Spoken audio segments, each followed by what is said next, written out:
Good evening, race fans. The old red light is on in the booth, and the Monster Energy Cup cars get ready to boogie for it all here in the Simulation Stock Car Association. Suspended high above the home of Jake and Elwood Blues, it's time to pull the lever on the Lazy Boy and get set for the 200 miles of simulated NASCAR excitement that will be streaming your way. From the Windy City, hello, and welcome to another GSRC broadcast as we count down to green for the AdPro 360 Cup Series tonight from Chicagoland Speedway. Way up in the press box to bring you all the action, yours truly, Sean Ambrose, joined by my good buddy Tanner Sharp. In the director's chair over there is the hardest working man in SimRacing broadcasting, Mr. Joe Peak, armed with cameras located, aimed, zoomed, and focused by GSRC's camera guru, Dougie Beard. Race fans, as cyberspace flows into your place over these next streaming worthy award minutes, GSRC will bring you all the storylines and all the stats and facts you'll need to fully appreciate the simulated NASCAR Cup racing that will immediately follow. Now, before we talk about the track, I want to talk to you, all of you now, about our sponsor tonight, and that is Impact Networking. And they are involved in business processes, optimizing the growth of companies. Their in-house expert teams design strategic and cost-effective solutions for information and document workflow in the workplace. Your business goals serve as a basis for their solution design.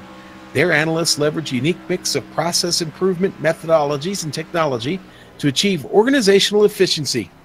Check them out at their website, impactmybiz.com. That's impactmybiz.com. Now, Tanner, we're doing a little pre-race talk, and you talked about having a few visits here, so why don't I pick you to tell everyone out there about Chicagoland Speedway? Absolutely, Sean. One of my favorite mile-and-a-half racetracks, and it's also unique. It's a sister track to Route 66 Raceway, the drag strip just southwest across the street from Chicagoland Speedway in Joliet, Illinois.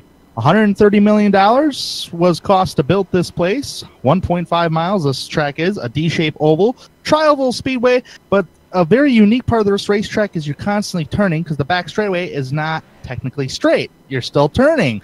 It annually hosts the NASCAR Monster Energy Cup Series and Xfinity Series and the Camping World Truck Series at this racetrack. It also hosts races like the ARCA Racing Series. It sits on 930 acres of land, which is large enough to accommodate 42 United Centers, home of the Chicago Bulls and the Blackhawks. 500 acres of free parking, gotta love that free parking, for more than 30,000 vehicles. Standing at 15 stories tall, Chicagoland Speedway's grandstands are approximately the same height as the Navy Pier Ferris wheel in downtown Chicago. So to get an idea how to get around the Chicagoland Speedway, let's hop on board the Monster Energy NASCAR GSRC Chevrolet for a lap around Chicagoland Speedway. All right, we've got Amjad Yaman in the GSRC Chevy SS, so let's do a lap around Sonoma. Turn 1 is a terrifying kink with a street course-like wall right on the outside to collect you. And to make matters worse, it flows directly into the braking for 2 at the top of the hill. Accidents here can become a mess in a hurry due to the blind crest, so be aware in traffic. As you come off, gentle application of the throttle is going to be critical, but before you know it, you're into the chicane of 3, which has everything all in one. It compresses, it changes direction, and it gets you light over this huge hump on the exit. From there, it's a short stretch down to 4, which has a lot of runoff on the outside. Just be careful bouncing off that outside curb because it can chuck. Hello everyone and welcome to the Global Sim Racing channel. I'm Brian Yazik, taking you for a spin around the Chicagoland Speedway in the GSRC Chevrolet SS. Chicagoland is a 1.5 mile oval. The surface is worn out and it gives you a lot of places to run. So here we go for your hot lap across the start finish line, aiming for turn 1. Let it go down to the bottom, 203 miles an hour. Let it rotate the bottom right here, and then you're going to want to pick up the gas and drive it pretty much straight out to this wall to try to maximize your run. Now, if you notice, the backstretch isn't exactly a straight backstretch. It angles just a little bit, but down into turn 3, find that white line here on the bottom of the track. About 3/4 back into the gas, and then all the way back into the gas coming out of the corner. For your hot lap, you're probably going to see guys run all the way on the apron here, down across that line. No banking down there, so it's a little tricky. As the tires move on, Chicagoland gives you options. You can run right up here in this probably 3rd groove if you split it up by the seams, straight off on the corner, a little squirrely on exit, but nothing you can't handle in the driver's seat. Down into turn 3, pretty much going to be the same story. You might see guys rock the 2nd groove, but the apex of the corner isn't set up to give you a very comfortable feeling, but still straight out of the corner, got a turn 4, and then here we go across the line. That's going to complete our lap guide here around the Chicagoland Speedway in the GSRC Chevrolet SS. I'm Brian Yazik. Enjoy the show.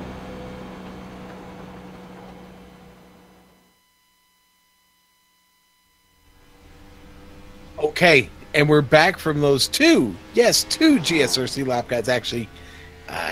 Just there was a problem with the B-roll there, and we got Sonoma started, and that's where we were last time, a couple weeks ago. But tonight we are definitely at Chicagoland Speedway, where qualifying is underway. And Gerald Campbell on track right now in his familiar VFW Ford. Currently 8th on the board, Tanner, trying to get that final lap in now. Where's he going to roll? Campbell. He shuts it down. Oh, is he still digging here? I think he's shutting it down. No, he's shutting it down. Okay. Well, currently Alan Elwood sits on the pole, just completed his 2nd lap out, actually. Went to the pole there with a 29.741. tight times at the top right now. Yeah, absolutely. Definitely tight time, especially in a fixed setup with all these drivers. But a driver they got to keep an eye on tonight, no matter where he starts, is Andrew Farniars. He's been just on a tear since the first race of the season, and he has yet to post a qualification time yet. I think he's out there right now trying to post his or trying to get on track for his first going for Chicago for a qualifying lap. So we'll see what Andrew Farniars can put a time on the board here, because this will be his start of his opening lap. Yeah, and Gary Sexton actually coming around right now. He is on his first lap, coming around track. We got him on the screen. The boss is on track. Let's see. Oh, went a little wicked. They're off the turn. Pretty warm on track, not blistering hot, but that's not going to hurt his, or that's not going to help his effort there with his first lap. And there you go, 93 degrees on track. That's sure to probably increase a little bit over the course of the race, but it's partly cloudy and 68 degrees outside. And there you go. Gary Sexton gets in a good lap there. He goes to 5th. While that was happening, David Washington goes to the pole. Not anymore. Here's Andrew Farniars goes to the pole now. Wow, these times falling quickly. That was a 29.584 by Farniars, who is our current championship leader in the points. Well, what's crazy about the qualification and practice is that we are running a tenth faster in qualifying than we were running in the practice time. So times are definitely increasing in a little bit of a warm temperature here today. Like you said, I think it was 98 degrees on track temperature. And as you said, that will heat up over the course of the race. Let's see, there's Farniars there. He just drifted it in now. Off the throttle, taking it easy on that machine. And now we go to Eric Stanford, making his way out on the track.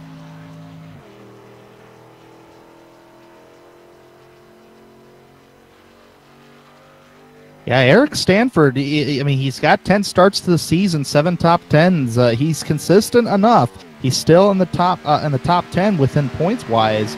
But the kicker for Eric Stanford is he's never led a lap this season yet.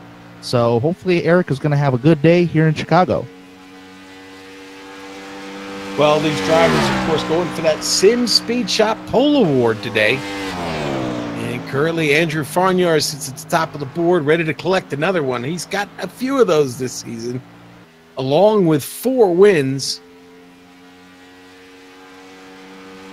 And the crazy thing about Andrew Farniars is that he doesn't collect the most poles so far. And that would go to Dylan Jones with 3 poles so far this season. Oh, boy. And Eric fights that condition off the turn that everybody else been dealing with there. He got a little bit loose, and he saves the car, but unfortunately that's going to disqualify his lap, and that's going to leave him down there in 20th currently. At least he got to see the new effects from this past week's iRacing build of the grass. My comment on it was it's nice and chunky. All right, let's go through the championship standings here real quick, and we'll take a look at that. And there we go. Andrew Farniars sitting on top. He's got those 26 playoff points in the bag. Second, Dylan Jones coming up to you. Talked about that pole. He gets those bonus points. He's now got 6 playoff points and second in the points right now based on his championship points. So Washington falls 1 back. But the top 5 still intact. Really not many big movers on the board after Sonoma, but nobody's lost a lot of positions either, so that's a good thing. Jesse Abraham right now sitting back there in 12th on the bubble, and so William Moore and William Locklear, though, not too far out to get something done. Tanner, why don't you take us through the event details real quick, and I think we can award this Sim Speed Shop Pole Award.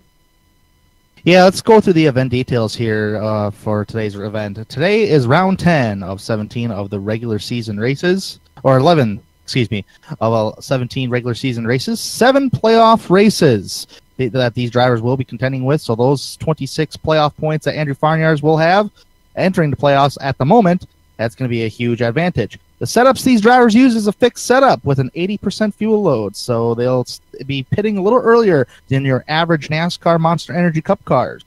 Tire alignments. Each team has 5 sets of tires. They will start 4 tires on the car, The rest of the 5 will be waiting for them in the pits. So that some drivers might use a little strategy on them 5 sets. You cause 2 incidents, you're going to get disqualified. And by the way, there is a green-white checker. No, iRacing did not implement it in this last build, but this league has implemented all season. If the race finishes under yellow, the top 10 drivers will have 1 attempt in a green-white checkered finish, going green after the pace car pulls from the victory lap. All right, and with just a few minutes left here in qualifying, let's go ahead and go to that Sim Speed Shop Pole Award real quickly. And, well, it's not going to be Dylan Jones tonight. It's going to be Andrew Farnyars. And Farnyars sits there on top. That's a 29.584. And for his effort, and for every driver's effort this season, for every 2 poles they get, a driver earns $5. And the driver with the most poles at the end of the season earns 20. As you mentioned, Dylan Jones, the leader up there, but he's got some company with Andrew Farnyars now. So that is all courtesy of simspeedshop.com, a great place to order custom button boxes, as well as buy and sell used equipment. For more information to go, please visit simspeedshop.com. All right, now we talked about the weather, talked about qualifying. It's a 1.5-mile track. You favor this track, Tanner. You've been here a lot. Who do you think, whose hands does this fall into tonight? Well, I hate to say this, and you know my obvious choice is going to be with Andrew Farnyars today. But if we want to say, let's leave out Farnyars this time and kind of go with somebody else, I would say the next consistent driver statistically, I would have to go with David Washington. David Washington. I'm not going to go with Farnyars because Farnyars is up there every week. I'm going to go a little bit of a curveball here. David Washington, he has a good chance to get a good finish there today. So that's my pick for today, David Washington. You know, I like your pick. I really do. I think this could be his big night. I'm going to go with Dylan Jones. Now, he's going to start at the back of this field for lack of a qualifying effort, and I'm thinking that's by design. I think he's right where he wants to be, starting this in the back of the pack. Going to probably play a little bit of strategy here. I do think the tires are going to be a factor tonight. You start with that fifth set on the car. You only have 4 sets left. This is a long race this evening, 132 laps. You're going to need to take care of the tires to be fast around here. Obviously, you know what it takes, and that comes at the cost of burning off your tires. Yeah, it's either at the start of the race you want to go for it right away, and usually in the hot weather settings, it can burn off the tires quickly, especially coming off the exit of the corner, especially turn 2. Turn 2 could be a little dicey for some drivers here today, but Chicagoland Speedway, it's a very unique 1.5-mile racetrack. In my book, it is, because you're constantly turning here. So you really got to hit your marks just right. Otherwise, you can snap loose on entrance of a corner here. So, and they'll top speeds down into the corner about 202 miles an hour. So it'll be a wild, fast race here today. I can't wait. It's going to be exciting. Yeah, and you know what? If they can keep this one green, man, we won't be here long. Let's go to the starting grid now here on the Global Sim Racing channel. And that is Andrew Farnyars on top, David Washington completing the first row, Alan Elwood on the inside of row 2, Andrew Payne on the outside starting 4th. Row 3, Kyle Kammer on the inside, Gary Sexton, the boss, starting in 6th tonight. Go to row 4, it's going to be Richard Brigham Jr. on the inside. Ken Richardson will start in 8th, the number 10. And Judd Danielson, I'm sorry, there we go. That was not right on my screen. All right, Ken Richardson will start inside of row 5, and John, what were you saying there, Leday? John Leday is starting 10th. Outside the top 10 here tonight, Gerald Campbell's got a chance to make some noise here today. He'll start in 11th. William Locklear will start in 12th. Mark Clewell will start in 13th. Josh Bonwell in 14th. Jesse Abraham will start in 15th. Stephen Llewellyn in 16th. Colton Selleck will start in 17th. Robert McFarland starts 18th. Ray Richer will start in 19th. Eric Stanford will start in 20th. He was the last driver to take some kind of qualification time. And that rounds out the top 20. All right, buddy. They're gridding up now. Soon they will take this one lap around, and we'll cut them loose here at Chicagoland Speedway. He said Yes. 200 miles this evening. Yes, sir. And Dylan Jones, 21st. Ryan Hill, 22nd. Ethan Moore, 23rd. Trey Golligan, 24th. Ellery Queen, 25th. And Jeff Martin, 26th. They'll round out the 26-car field here today. And it's going to be a good one here, Sean. I'm telling you, Chicagoland Speedway. It's a good mile-and-a-half racetrack. Can't stress enough about it. There's not a bad seat in the house here at this place. I've been all over at this facility, including having front row seats down by turn 1 to watch the race off of pit road at time. And I can still see majority of the race. So not a bad seat wherever you go here at this place. I'd highly recommend if you ever want to go to a NASCAR race. A good price. Well, of course, good price always important to race fans who generally are on a budget. I know I am whenever I go to the track. Let's look at the race analysis, though. Like I said, it is 200 miles tonight, 132 laps, and we've got 3 stages, 3 magical stages for you tonight. The first 2 stages will be 33 laps, where they'll throw that caution flag and bring everybody, well, I say bring everybody in. They don't bring them in, but they will throw that caution flag to complete the stage. And, of course, the winner of that stage will pick up those bonus points.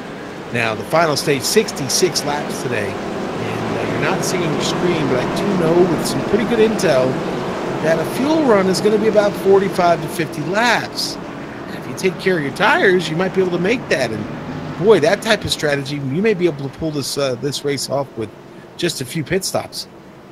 Yeah, I just would not pit too early because that could cost race too. But again, if you can play out the stages, and depending upon where the cautions fly too, it all depends on how it all unfolds here. But they'll all be chasing down Andrew Farnyards once they take the green flag here. You got Washington, Elwood. Elwood's going to be another guy to keep your eye on. He's been very consistent this season as well in that number 5. So this is a very interesting race today. I think it's only appropriate that there is an Elwood in the field here in Joliet, Illinois. Pace car, lights off, ready to go. Farnyards, we're leading him around. These machines revved up, ready to go. The pace car is off. Farnyard's going to wait. He's going to wait. And now he goes. He's on the hammer. Down the front stretch we go. Into one. Farnyards is going to lead the field. Washington high up top. Farnyards drops it down. Oh, go ahead. Nope, go ahead. That's oh, fine. Yeah. Yeah, Farnyards dropped down turn number 1, but look at the high line getting a nice run. That is David Washington in the 98. Got a nice run off of turn number 2. Down in turn 3 for the first time. It is 18 degrees of banking in all corners of the racetrack with the exception of the straightaways. Farnyards is going to come around to lead the first lap. Washington is followed closely behind. Actually, Elwood has slipped. Actually, Elwood's still in 3rd. I thought he slipped back. Payne finally clears Cameron. He's stuck up there on the high side and finally drops back down to the line behind Alan Elwood. And Cameron under threat right now from Richard Regan. Already picked up one spot, looking for another down on the bottom. He gets under Cameron.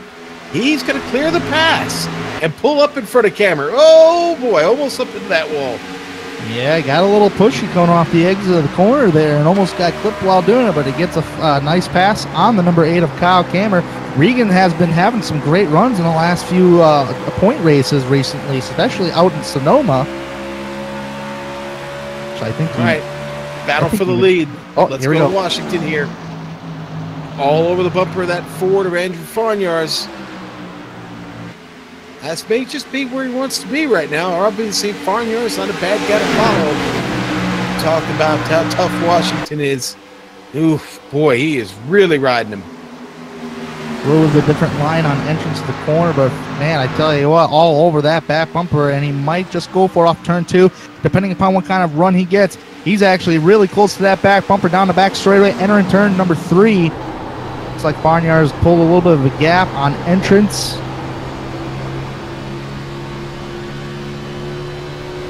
Everybody's stringing out right now. All right, nothing doing back there right now. Let's go back to 12.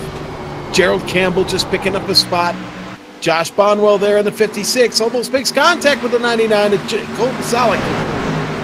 There's another driver that really drifted up the track, and that was Josh Bonwell. Yeah, actually, watching Bonwall a moment ago, it looked like he was having a connection issue. So he's going to have to be careful, or at least the drivers around him have to be aware of that.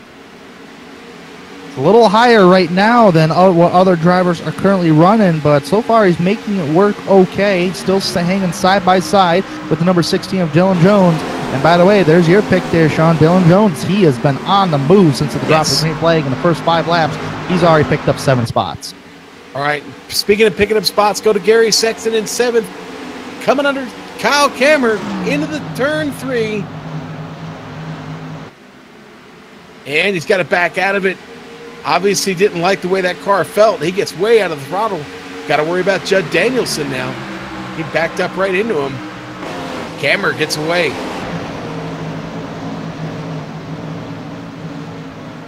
Farnyar still at the lead. David Washington playing the follow game right now. No shame in his game here early. Just behind them, Elwood, Payne, and Richard Regan. Complete your top 5. And right now it's Elwood that seems to be the one that's getting a little bit of a breakaway. Utilizing the flat there, the infield, or not the infield, but the apron. Gerald Campbell going underneath number 4, William Locklear. Locklear high up off the racetrack, almost a 3-wide situation. He gets a nice run off of corner number 2. Locklear to prevent himself from going 3 wide. There's a battle right behind him between Selleck and Jones.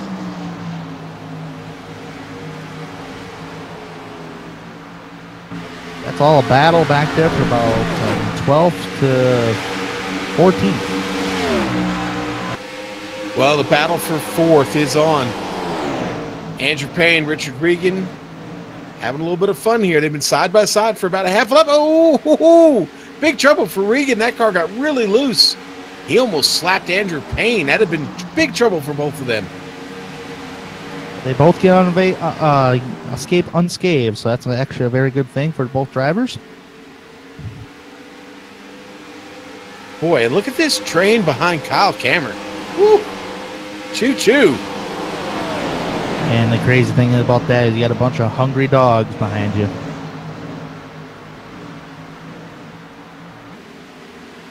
Well, Jones going around, I was to say, Jones is around the outside back there. All right, people are going to start picking on me, though, if I keep paying attention to Jones going, hey, that's not fair, you picked him. Just up in front of them, Gerald Campbell coming around top side on Ken Richardson. He's got quite a run, feeling it.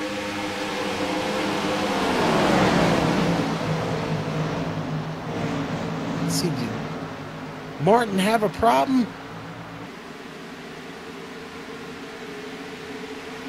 Something happened with Jeff Martin. I don't know. He's in the pit. Oh, yes, he did. He spun it off turn number 2 and landed into the infield grass area down there and decided to take a tow. Here's the replay. Yeah, we'll stay on this battle for a moment. A lot of good battles, but this one is really hot. Oh, boy. Yeah, Gerald Campbell had to get out of the throttle. Now he gets it back, though. He's making that run again. All over Judd Danielson. Going to drop to the inside. The 2 is going to get around. John Leday with a nice move there. Now Campbell back side by side again with another driver. And Judd Danielson, he's going to break away. Ooh, a couple cars starting to make a run at Danielson there. Just behind. This is an angry little pack of cars. It is. It's turned to a big pack. Oh, man. Selleck almost clipped the left rear core panel of the 17 of Judd Danielson. No harm, no foul. He just drifted up the racetrack. It is an absolute hornet's nest back here. Yeah, well, Richardson dealing with a little bit of damage on the rear end of that number 10 car. He's that rear spoiler there is a little jacked up, and so is the rear bumper. So he's going to have to play it careful. Here comes Dylan Jones down to the bottom. Riding the apron, he's trying to get to Richardson. I think he's going to do it right here. You can use the apron on that front stretch as much as you want. There's no penalty whatsoever in NASCAR racing on using that apron. Jones is looking after Gerald Campbell now. Oh, Campbell got a little loose off of turn number 4. We're all over that. He certainly did. Man, Jones is just on fire now. And the number 2 did not come down, but he wants that higher line to get the good run off. But Jones, he's just still so very strong after starting 21st today, and he's cracked the top 10. Wow. And now he's up to 8th as he drops Lede. And folks, I'd love to tell you there's a great battle going on all the way at the front of the field, but Andrew Farnyard has now gone up 3/4 of a second on David Washington. Washington backing it off just a bit, maybe trying to save those tires right now. Let Farnyards do all the hard work up there. Yeah, but the difference between Farnyards and Washington is that Andrew Farnyards is using up all that clean air, nobody ahead of him whatsoever. And you can be using a snip of a draft off of Farnyards, which is collecting a little bit of dirty air on your front end nose of the car. Well, I certainly like the way we started here this evening. Halfway to the first stage being completed. Andrew Farnyards is leading this thing. That's right where he started. The big mover, though, we can't ignore him. Dylan Jones, 13 spots. Yes, he started 21st. The driver from the Midwest finds himself in 8th now, and he is on the move. It's not going to be long here. About a second and a half behind Gary Sexton. Their times are actually pretty competitive. Dylan's got a little bit of work to do here. He must like Chicago since he's a Midwest guy. Oh, no, Midwest, excuse me. I think we could say Chicago's officially Midwest. All right. We'll go to Payne right now. Payne up here. Still battling. He's got a good one going. Richard Regan trying to pick him up. Gonna look down to the bottom here. Gets a nice run at him.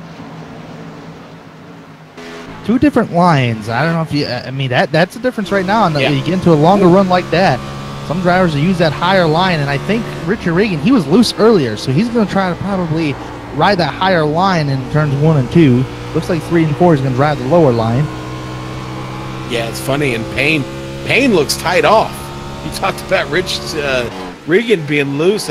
Payne looks a little tight right now, and that's not helping. He's going to take another look at him here.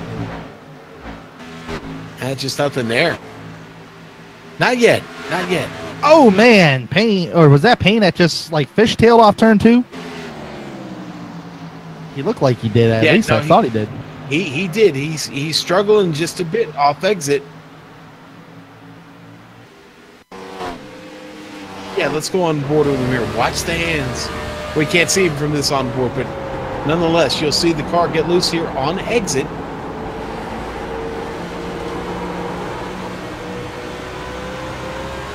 Yeah, there's that moment.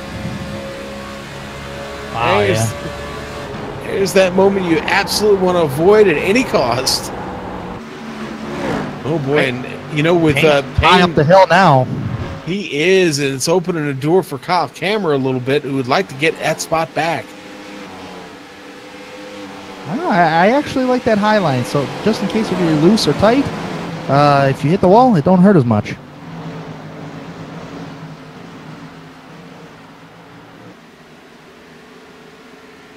You know, another mover in the race so far as another driver didn't take qualifying time. Ethan Moore just makes the pass on Josh Bonwell from the top side. Moore screaming down the backstretch. He puts himself up to 13th. He's claimed 10 spots here in the first 23 laps. Yeah, you're getting into the portion of the race here to where the drivers are utilizing that higher line of the racetrack. You can use that high line to get a very good run on corner the exit of the racetrack. Oh, boy. Dylan Jones just got around Gary Sexton.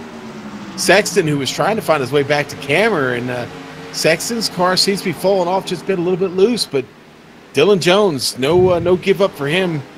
Up to 7th. That's now 14 spots. And Kyle Kammerer, to steal an old phrase from Goldberg, you're next. Still, he's one of the fastest drivers on track, with the exception of the race leader, Andrew Farnyards. Jones did run a 31.8 compared to Farnyar's 31.7, so only a 10th difference between the two drivers.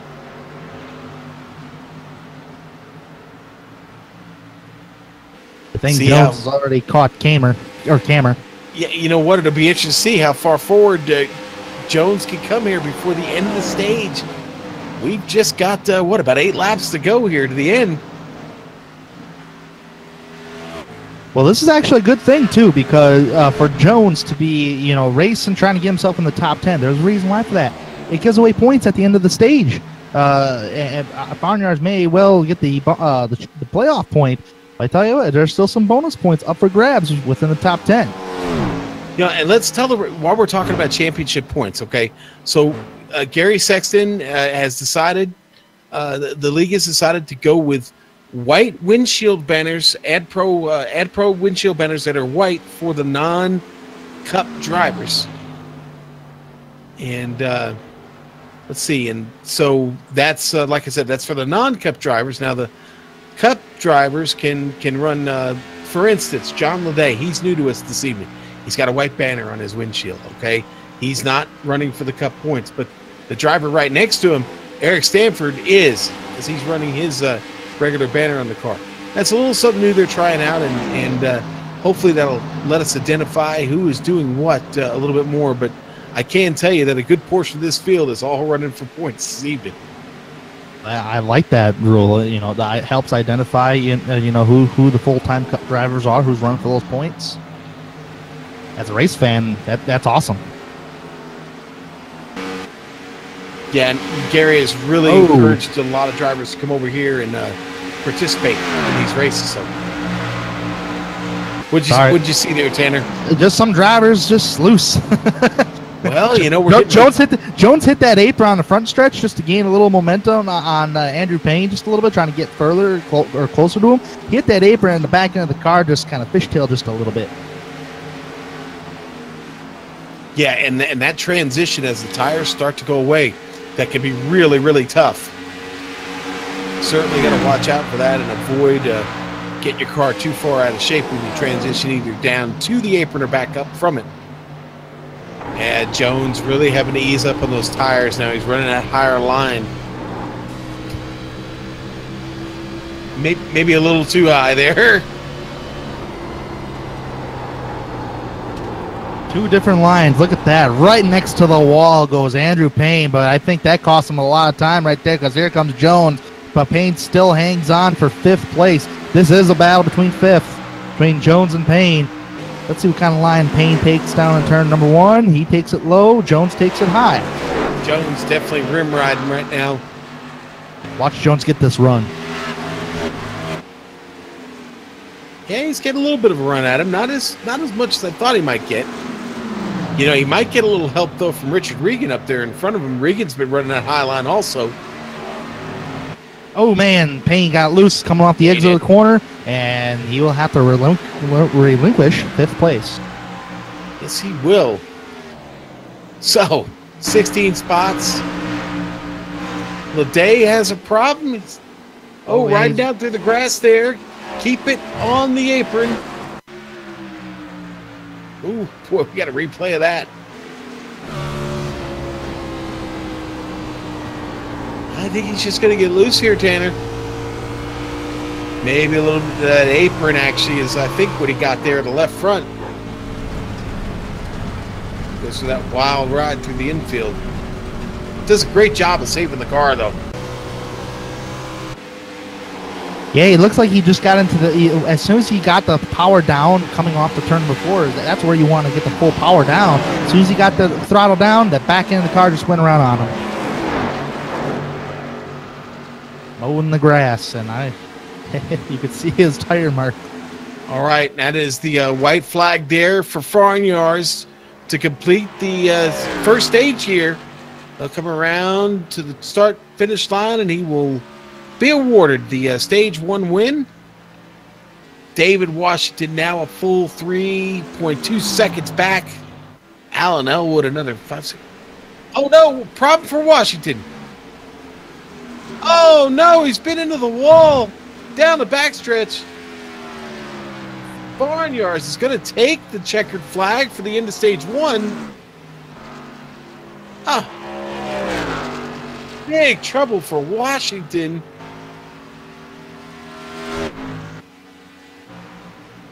And that caution flag is finally out. And see what happened to Washington here. I don't know. I think what you're going to see is that maybe Washington had connection and or hardware failure here. Something very, very strange happened there. I don't think that was any fault of his own.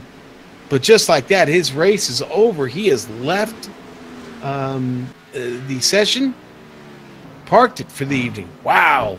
I don't know about you, Sean, or the production truck, but I tell you what, I did see Washington blinking at times, and the way he hit that wall on the back straightaway, he was like in the middle of the back straightaway. There's really no way that car's going to really hit the wall without some kind of hardware issue. Yeah, I agree with you. That certainly didn't look normal. So Elwood is going to come home in second. Richard Regan, third. Dylan Jones, fourth. And Andrew Payne, fifth. That's your top 5 there.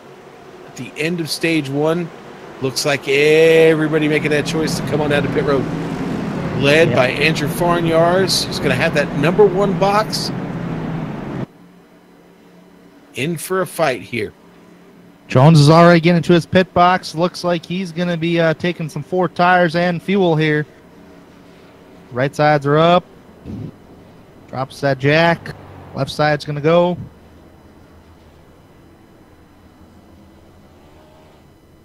Jones is already away.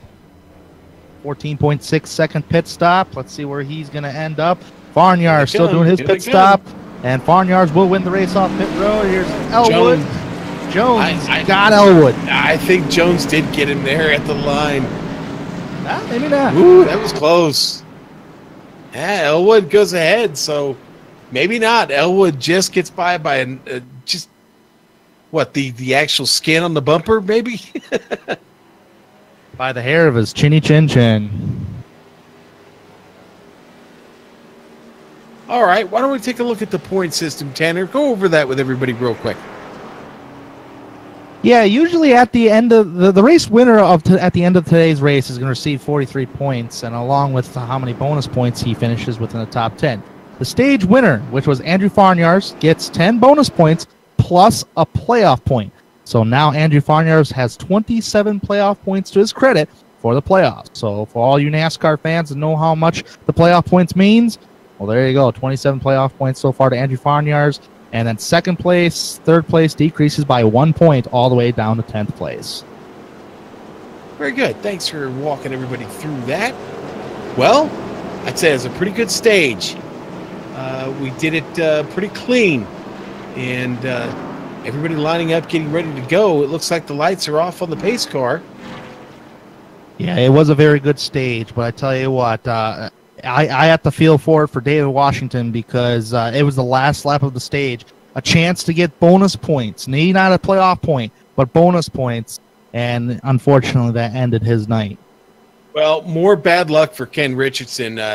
Given an EOL, drove through too many pit stalls on the exit.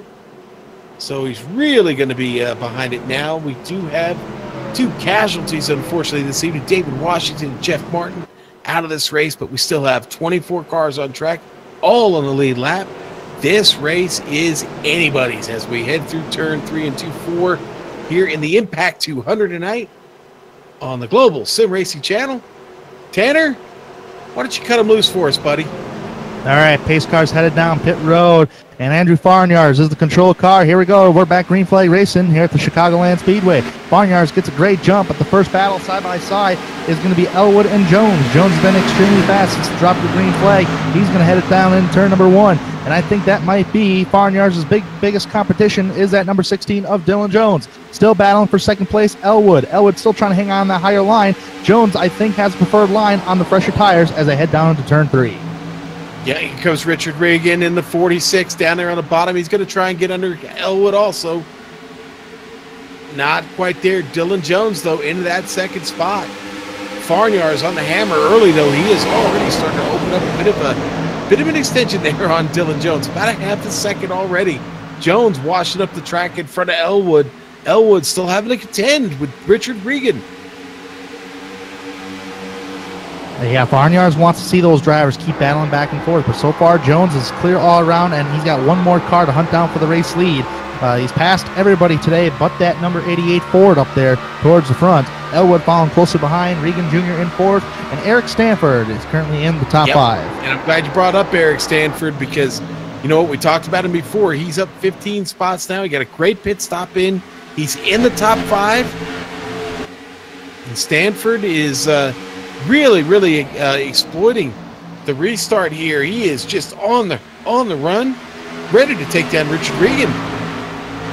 Yeah, but he's got a rearview mirror full of Alan Elwood at the moment, as Elwood got really close to try to battle for second spot coming off turn number 4, and he might still just do it because two distinctive different lines between the two drivers. Jones on the high side, Elwood on the bottom.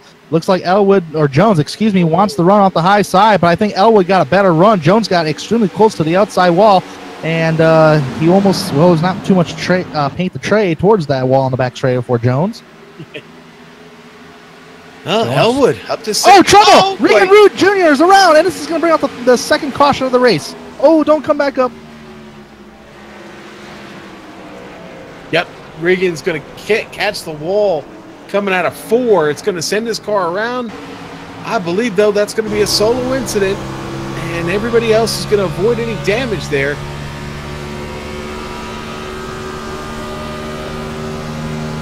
All right, we're going to get a little bit of a lap here to watch this develop.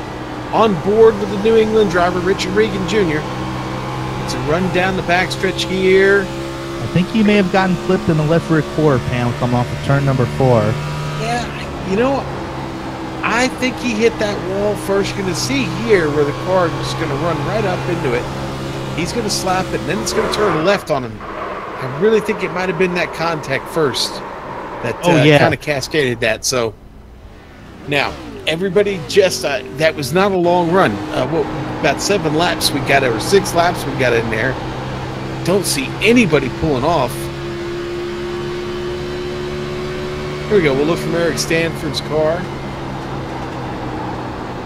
Number 19, of course, we talked about how well he had been moving up through the race. And, oh boy, and that is actually going to get a little bit of right front damage on Stanford's car. Yeah, and there's very little you could do in them situations because depending upon how hard you hit the wall on corner exit, if you hit it just enough, it's going to bounce you towards the inside just a little bit. And Stanford just was not prepared for that, obviously, and so he was the instant bystander in that. Yeah, and he's dinged up on the right front for sure. So that's going to probably hurt his aero a little bit. Something that I think on this 1.5 mile speedway here in Chicago is very important to being able to get that car to turn. Should be okay, Stanford, but the more question is Richard Regan. I'm sure he's going to take the time. He did take the time under this caution to get a lot of damage repaired on that car, so that's actually a good thing. Still a little ways to go before we reach the conclusion of this race.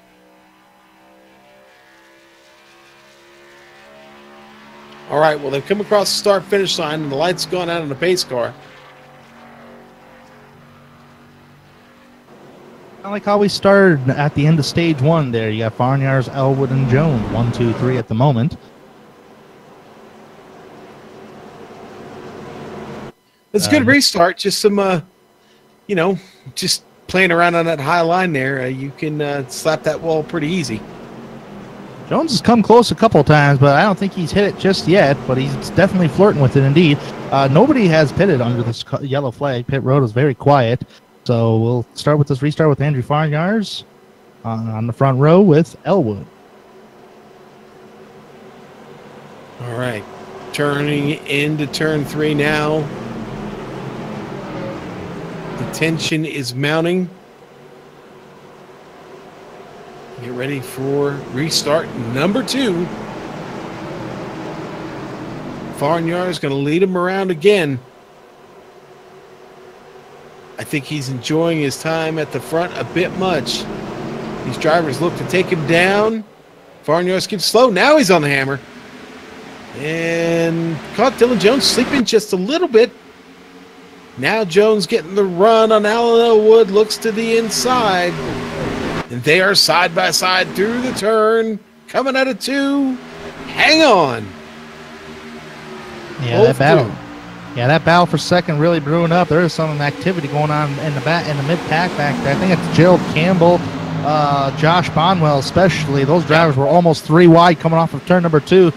They were door-to-door right now, still are. That battle for second still really brewing up between Elwood and Jones. Jones utilizing that apron of the racetrack as they headed down into turn number 1. And Elwood very strong on the higher lane of the racetrack. I think he's going to get the position on Jones for the moment. Just like the last restart, they're fighting, and Farnios is just pulling away. Now the battle, though, is behind them. It's Cameron now side by side with Gary Sexton. Cameron trying to clear him. Sexton stuck up top. He's got to look to the inside because there's Andrew Payne. Here comes Gerald Campbell just behind him. This is an angry pack here. Yeah, it's kind of like the angry pack we've seen back in stage number 1. These drivers a little bit all over the place right now. Sexton on the high side, and he's side by side with, I believe that's Payne. Oh, Bonwell really loose off of turn number 2. He saves it, though. Bonwell back there in 13th place and dropping back. He's still fighting the loose condition on the race car, especially on the fresher stickers. But the battle still remains with Kyle Cameron, number 8. And I believe, is that Sexton or is that Payne? That's Sexton. That's Sexton, yes. That's a battle for 5th.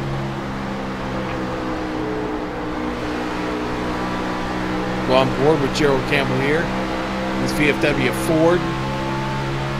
Following the Chevy of Andrew Payne. Man, what a battle. Payne going to run all the way up top.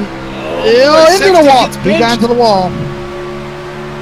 A little too high on corner exit. You can see it on the side of the car.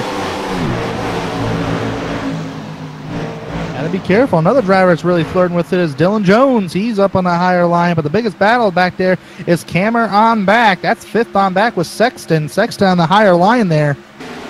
As you said, Sean, this is the angry mob right here that's trying to fight for position here. They're trying to get their positions early. There goes Campbell underneath Cameron for 6th. Sexton able to break away from this pack just a bit. Trying to go catch Eric Stanford, who's gotten about a half a second ahead of him. But you look back there, there's Campbell. Cameron still going at it. Andrew Payne looking very carefully.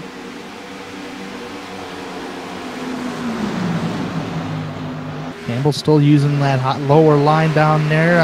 Cameron, he's been majority on the higher line majority of this race. Here comes Andrew Payne sucking up to the back bumper. Ain't going to go anywhere with it right now on Cameron as they remain single file. It's still a little bit of a snake. And who's that back there on the bottom that's battling for position? That's a number 49, Trey Gulligan. Haven't mentioned him too much here today. He's up there trying to battle for a top 10 spot. Yeah, Gulligan battling with Ethan Moore. Ethan Moore, that's right. Yes, Ethan, we haven't talked much about Moore this evening. Or excuse me, he's battling with Jesse Abraham. We haven't talked about too much about Jesse Abraham either. Yeah, we had talked about Ethan Moore actually because he's moving up through the field. He was another one of those drivers that started in the back, but to Galgan's credit, he started in the back as well and finds himself now up in 12th.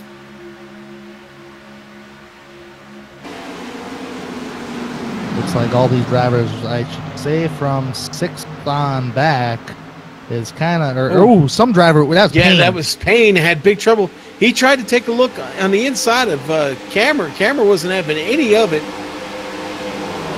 And the 93 had to make an evasive move, and that gave up 2 spots there to Ethan Moore and Colton Solik. Now he's going to try and get it back. Sometimes you're wearing on your tires more if you're battling continuously side by side in these situations like what Payne has been doing. You almost have a bobble. Looks like you're washing up the racetrack just a little bit and getting loose at the same time. Tight and loose conditions are not good coming off the exit of the corner.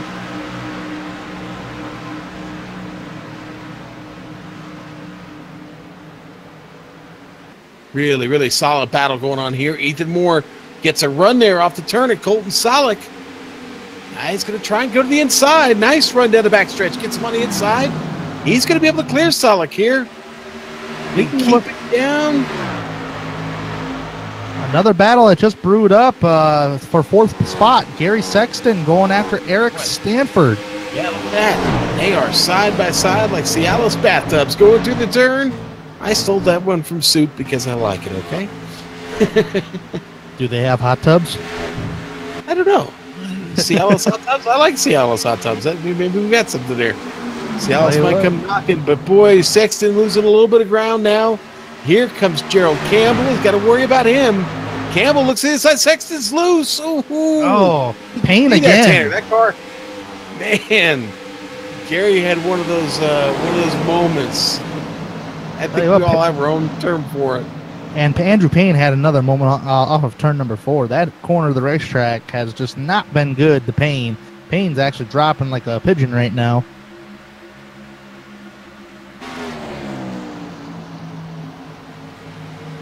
Well, I'll tell you what, the track temperature of the run on these tires, oh boy. Campbell almost hit the left rear quarter panel of Stanford, and he got really loose doing it, trying to avoid him. He's going to lose a couple spots on the racetrack because of it. How great are these drivers? Let's look at the replay of this real quick. We'll take a look at it here now.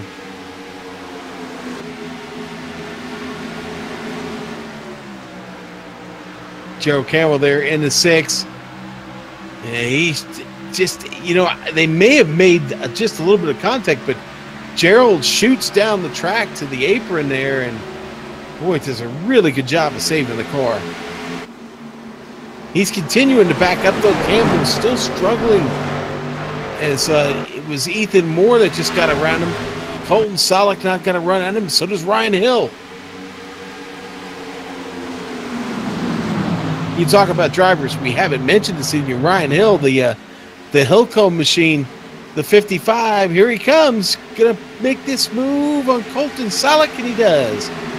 There's battles going all over the place within the top 10. Really are. You really, I mean, you got some good packs. Well, I tell you what, let's look at Cameron and Stanford, because you got drivers right behind these two cats battling it out as well. That would be Campbell and Ethan Moore. And then right behind them is going to be Ryan Hill in the 55, utilizing the higher line. And then you got Colton Solek. So you got about 5th on back, really battling for position side by side in a little small pack. Of course, we had documented Andrew Payne's problems, and now Jesse Abraham just gets by him. Payne just really has just burnt off those tires. He just keeps backing up through the field. But, man, we've got to continue to watch this battle here. Kyle Kammer, kind of the Pied Piper, leading these guys around. He sits in 5th currently. Oh, almost door-to-door contact between Moore and Stanford off of turn number 4. Followed closely behind. That's Gerald Campbell in the 6, who almost got into the rear end of the 23 of Ethan Moore. So far, no harm, no foul. Here comes the 55 of Ryan Hill, making a little bit of a run on these cats ahead of him. And another driver almost got loose. That was Campbell that got loose off of turn number 2 just a little bit. And just like that, 5 laps to go to the end of the stage. And right now you've got Ethan Moore being hounded by Eric Stanford. Both of them have come through deep in this field. What'd you see, Tanner? I tell you what, Campbell. Campbell's in trouble. Yeah, he's been fighting that wheel. I mean, I tell you what, these cars, when they're really loose like that, it's like dancing with a chainsaw. Oh, Dylan Jones making a move on Alan Elwood here.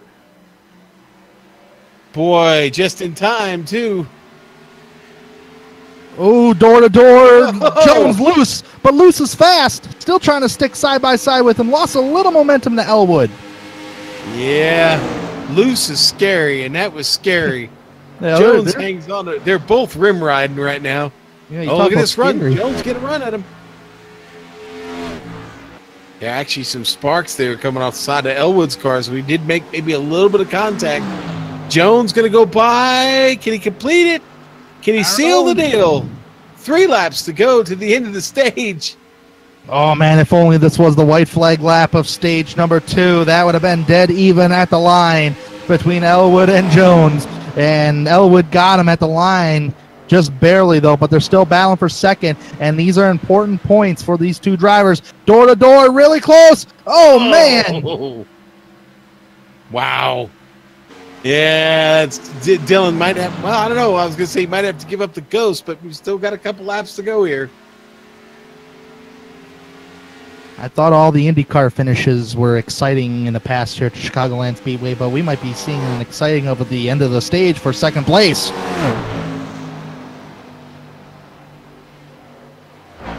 Jones still... Oh, caution! Oh. William Locklear, possibly? You know what? I saw Richard Regan Jr. actually get into it with Locklear. Yeah, it might have started with Locklear, but that's going to bring out the caution and the end of the stage. And, Locklear gets a piece of the wall. You're going to see it here. And same thing that happened last time, our last caution. He's going to tap the wall. He's going to shoot the car to the left. Chicagoland infield grass there is getting a little bit of a makeover. And it looks chunky. Well, there you go. Your stage winner, Andrew Farnyards. I tell you, we were still brewing up that second place spot, and I think Elwood got that second. Yeah, man. I'll tell you what.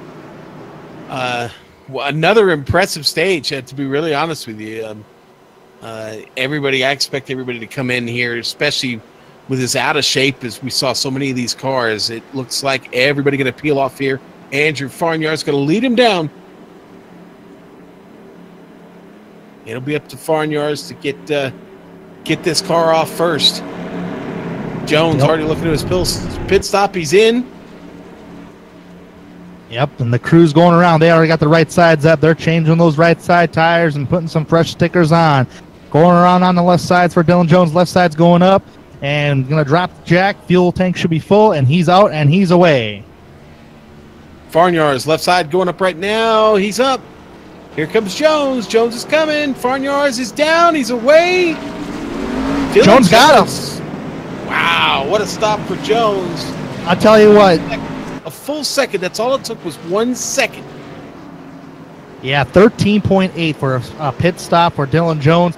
15 flat for Andrew Farnyards. And a 14.8 for Elwood. All right, Tanner, we're going to take a quick break here on the Global Sim Racing channel. We'll be back for the Impact 200 in just a moment.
And we're back here at the Impact 200 of the Global Sim Racing channel. We have a new leader, and it's Dylan Jones, who's completed the process of coming from the back of the field all the way to the front. He did it on an amazing pit stop, just edges Farnyards out of the pits there in an exciting battle as the pace car is now in turn 3, making its way to 4. The lights are out. We're ready to go.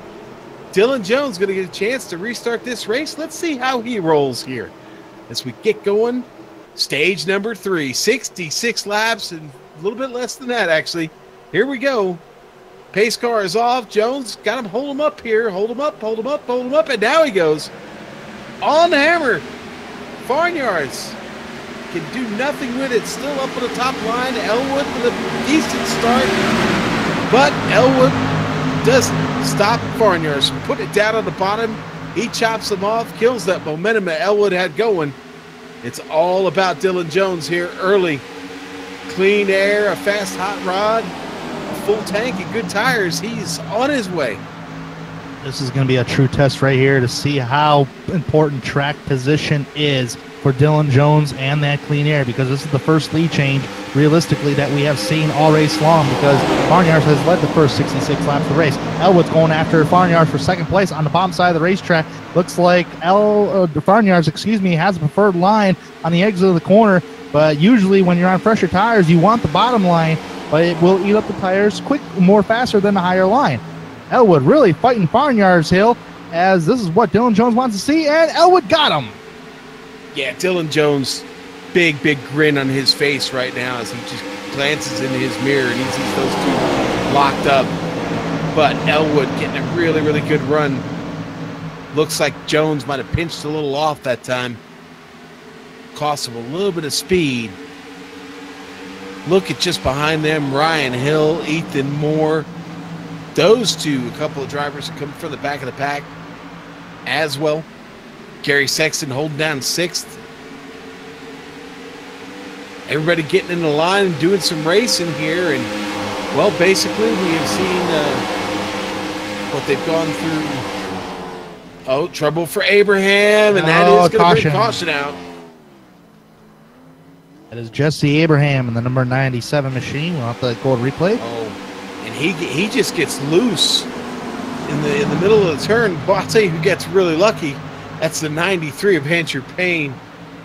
He's going to wash up the track here, gets loose, makes just a bit of slight contact, and then comes sliding down there through the bottom.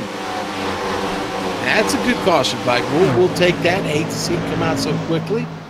But I think we're going to see here, kind of like that caution earlier, Tanner, at only 6 laps on the tires. They're going to stay out. This is going to be the reason why they're going to stay out, because track position is so important on a track like this, and I don't think you're going to get too much anywhere, especially with the fast guys like Dylan Jones, Elwood, and Farnyards. That's up towards the front. Nobody has been able to gun those 3 drivers down all race long. Jones has passed everybody here today.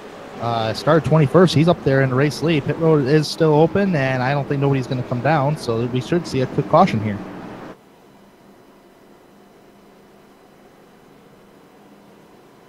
Yep, another quick one. And you remember what happened after that last quick caution we had, though?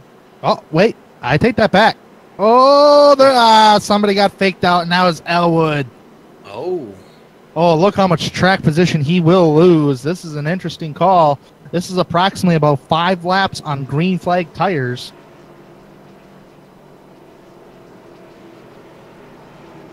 boy, maybe a stop for fuel. It could be. It could be because all drivers would still have to make it on a stop. Right sides are going up. He's taking tires. I'd say if you're going to fill it up, you might as well. And pit road's very quiet. I might as well just put 4 on.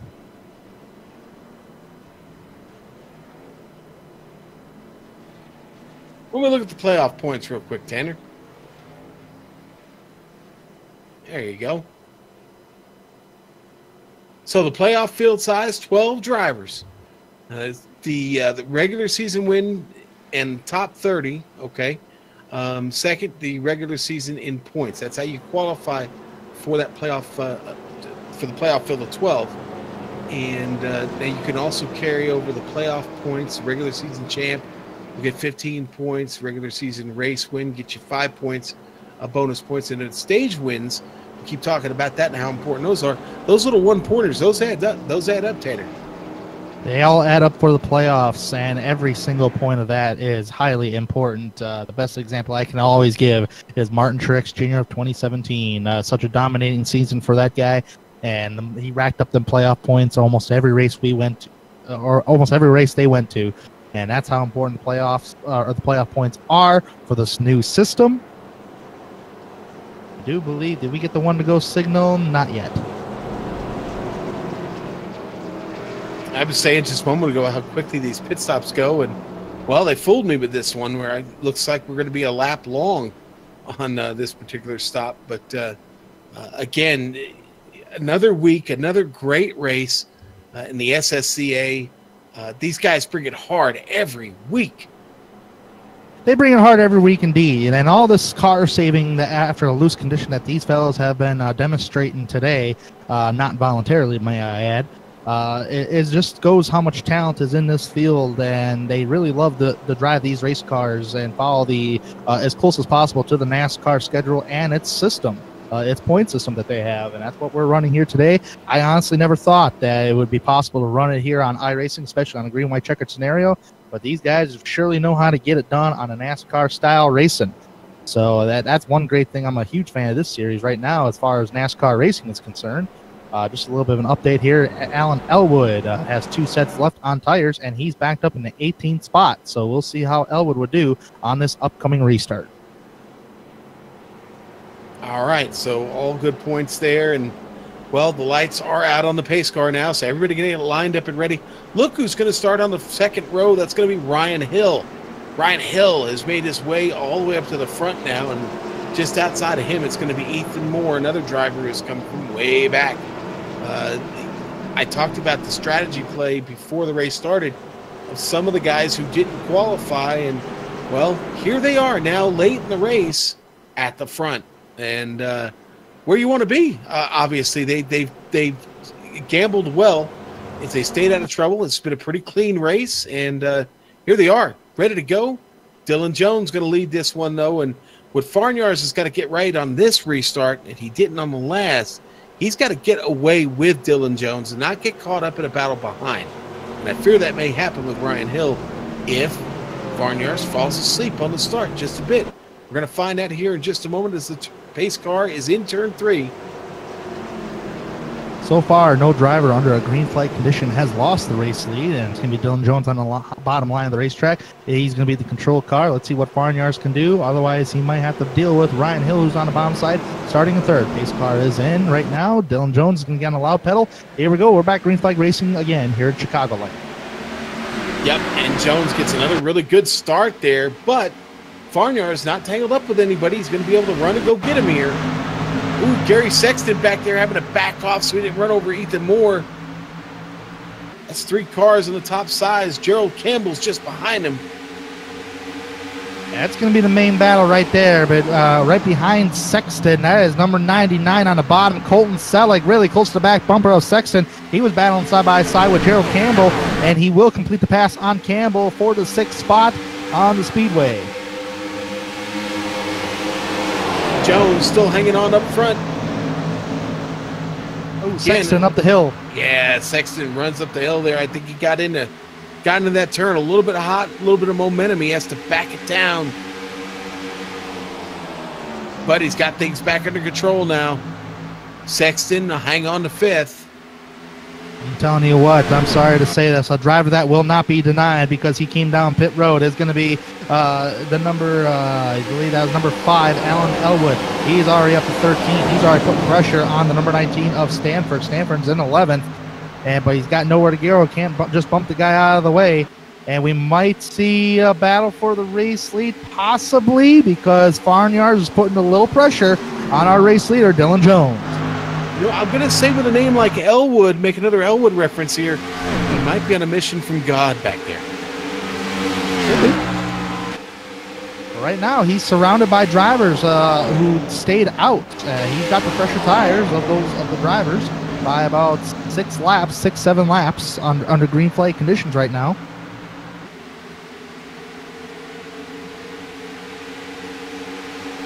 If you want excitement, you've got it. This is a pretty competitive field trying to move through and get positions. The passing has not been easy tonight. There's Galgan down there on the bottom. Camera. I'm sorry, Sean. I'm watching 2 distinctive battles. I'm watching what you're watching with Elwood, Camera, and I believe that was, who was that there? Galgan? Yeah, Trey Galgan. He leads them right now. Galgan, another big mover in the race. He finds himself 16 spots up, but there's Elwood on the bottom trying to take it away again. And I think he's going to clear him here in a moment. Oh, man, there's a Hornet's Nest back here, I believe.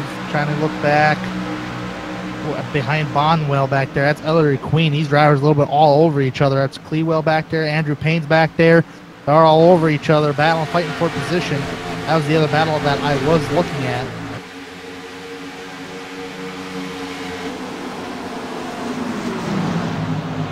Richard Regan coming back on track after a lengthy pit stop. He finds himself many laps down, but he's out here and competing. 4 points. Now Elwood pushing the pressure and trying to go for a pass on Gerald Campbell. I think he's going to get it done here. Campbell been riding the higher line here for most of this early part of the stint. Just in front of him, going to watch out. Ethan Moore runs up the track. Ethan in at number 23. Now Elwood trying to make another run here. He'll go to the bottom. Colton Solek. Oh, trouble! Oh, trouble for the race leaders. Jones is around. He actually hit the wall off of turn number 2. Oh, boy, he sure did. He comes around right in front of Farnyards, who jams on the binders and avoids hitting him. No caution. No caution. No caution at all. Jones down on the infield grass. Bright side damage to the car. There's it on the replay. It'll be off exit here as he gets out of turn 4. He's just going to brush the wall, but it's enough to turn the car. Again, Farnyards had to jam on him right there. And boy, what a save by Farnyards. But Jones in big trouble now. Backed up all the way to the back of the field. I wonder from the lead to the back of the field, just like that.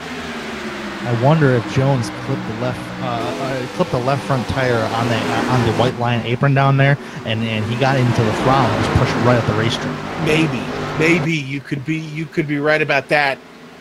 Well, that's Farnyards really getting away now. Look at this battle on screen.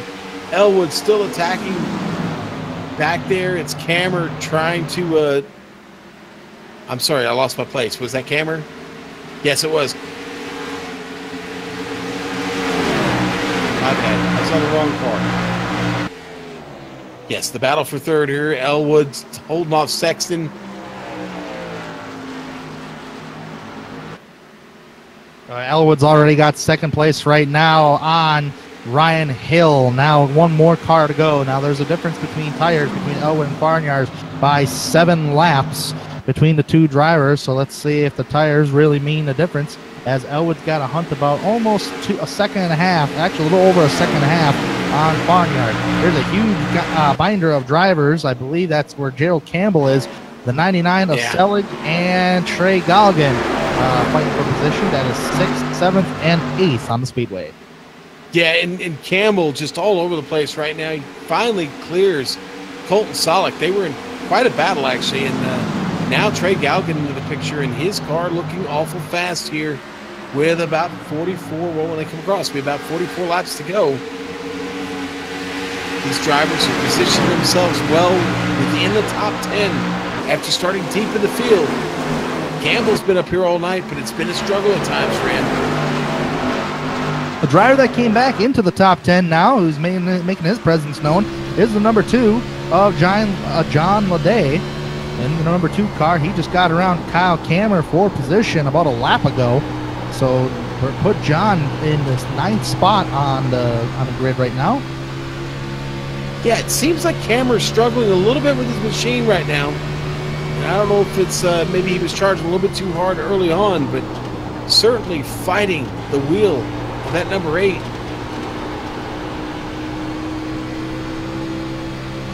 Things kind of spreading out up front. Oh, trouble!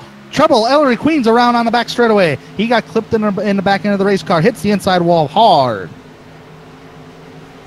Yeah, and honestly, I think it might have started with Andrew Payne. He was coming around, and Ellery got loose off. Yeah, and Payne finishes it off for him, unfortunately.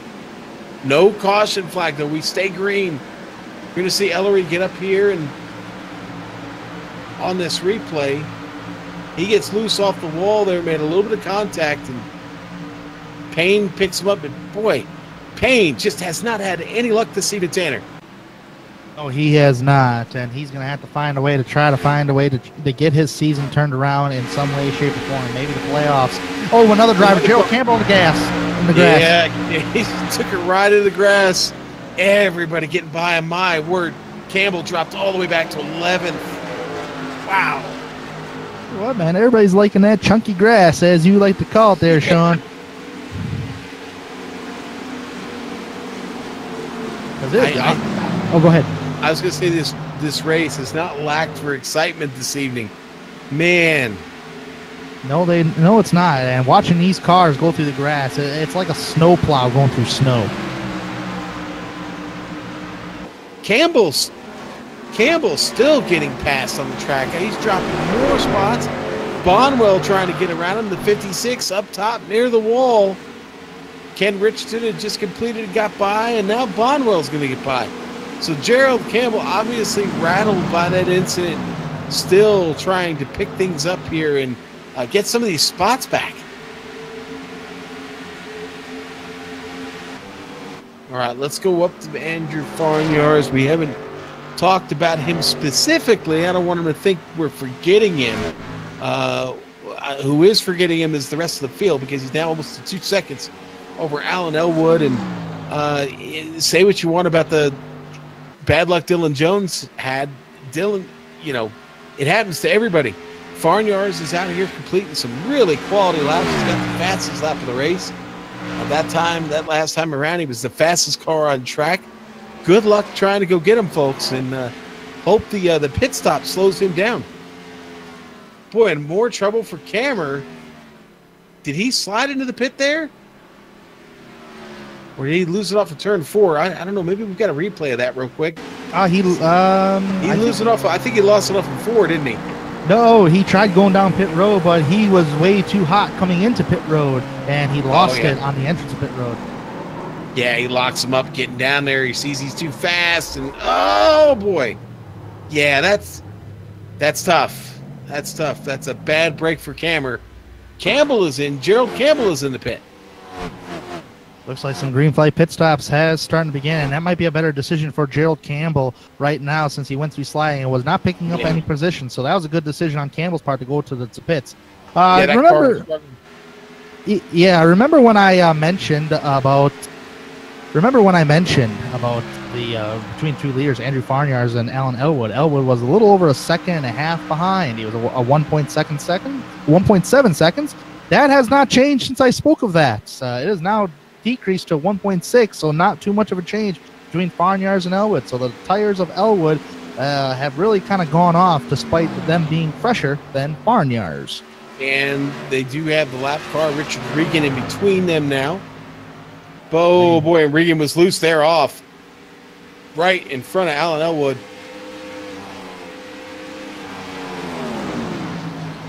And again, Farnyards setting the fast lap around that time on 31 lap old tires. Jesse Abraham has now hit the pits.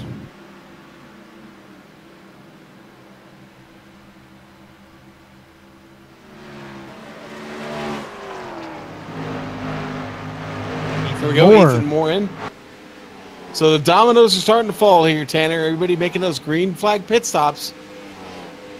Yeah, nobody could really make it to the end, especially if you pitted under that last caution. Well, it would have been. Well, hang on. Okay. We got Alan Elwood. We've got Elwood out there now. Remember Elwood? Remember what he did at the end of that last caution? Or that last caution, he came in.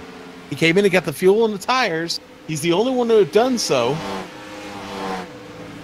You're right. He had, when we restarted, he had 56 laps to go when we restarted.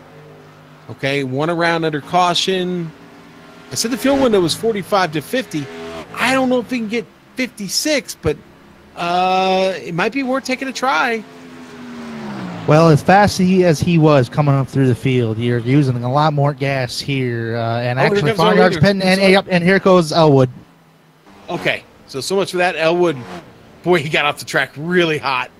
Ooh, Elwood, he get caught speeding? It is 50 miles an hour here. Yeah, I don't think so. I don't think he got caught speeding, but he came off that track really quick. He saw Farnyards go in and said, yep, I'm going with him.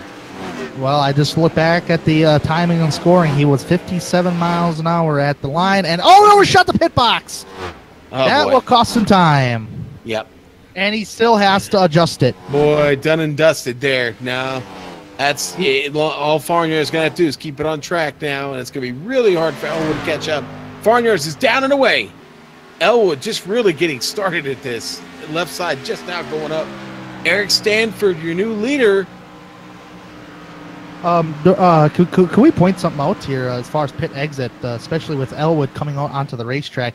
There is something new that's implemented within iRacing in this last build this past Tuesday, and that is you have to stay on below the apron of the racetrack and pass that blue cone. Otherwise, if you merge before that, iRacing itself will black flag you. That is on every oval track, and from what I have read, according to Steve Myers on iRacing, is that the road part of it is coming soon. Look at you name dropping Steve Myers here. All right, Tanner. Boy, a lot of people coming in now. Stanford, Payne, Danielson, all in.